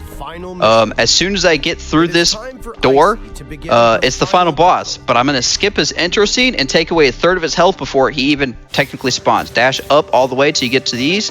Moon, drop down. 2 quick deadly discs across.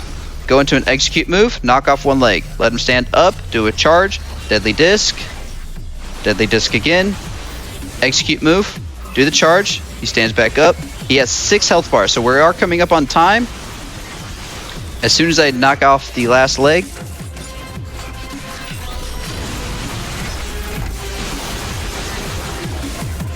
I'm super Alright, get glad we ready. have deadly disc here for this boss. It's made it so much easier.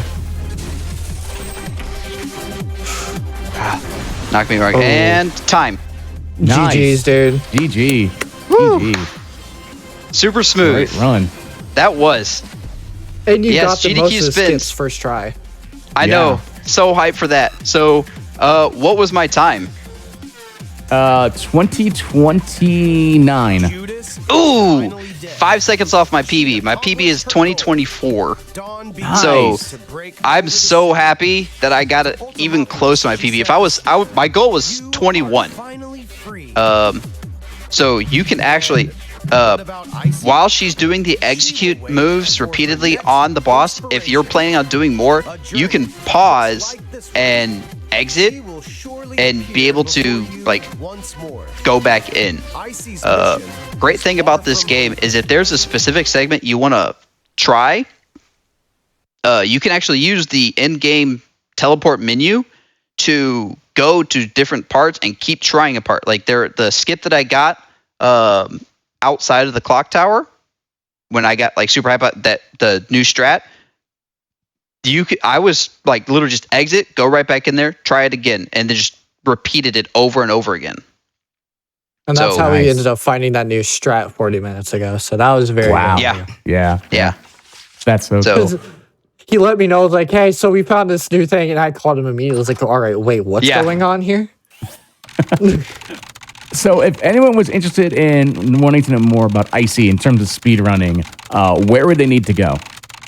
So the Discord link is on the speedrun.com website under the game name Icey, I-C-E-Y. You can also come to my Twitch, proto_nerd, where this is pretty much the only game that I speedrun. On top of, like I said, I do randomizers like Kingdom Hearts 2, Ocarina of Time, SMZ 3, and then both of those games individually.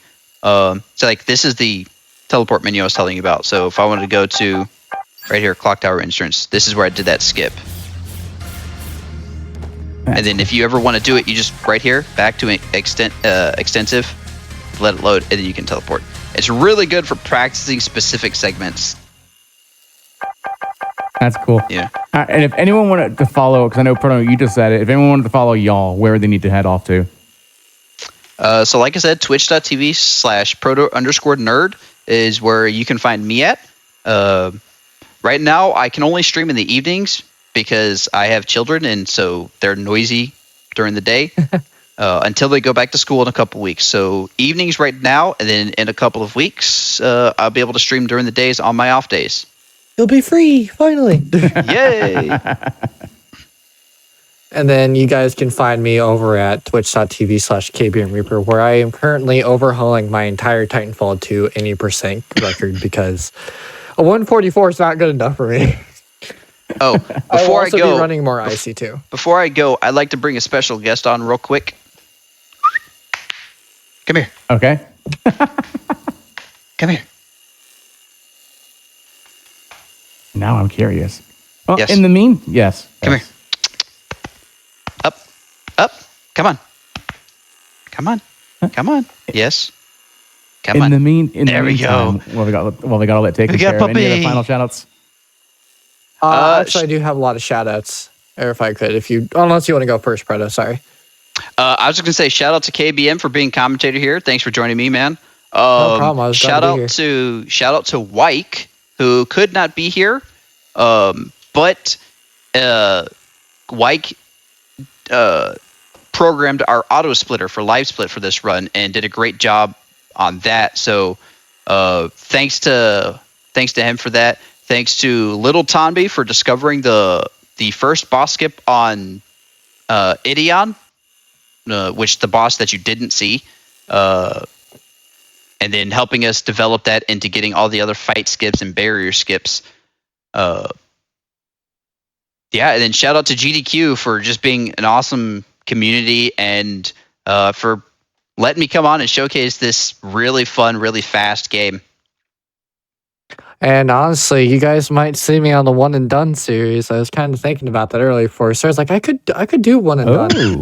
Oh, interesting. So what is the command for One and Done once again? Yeah, it is !OADAT. And with that, once again, thank you both so much for showcasing Icey. Thank you also very much. Well, with that does end the bargain bin for this wonderful evening at this brand new time. But do not worry, we are not done here at the GDQ Hotfix. Stay tuned because coming up next is She Is Fast, a show focusing on women speedrunners, showcasing us games with women characters. And of course, if you tune in tomorrow, starting at 7 p.m. Eastern, we have Game Masters, a showcase of people showing off their mastery of video games in speedruns or even speedrun adjacent showcases. And that's also followed by Time Capsule, a show about speedruns of games released in the same year.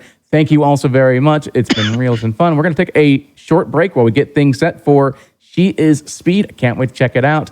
So again, great time to get up, stretch, get some water, hydrate, and prepare yourself for the next show. Stay tuned.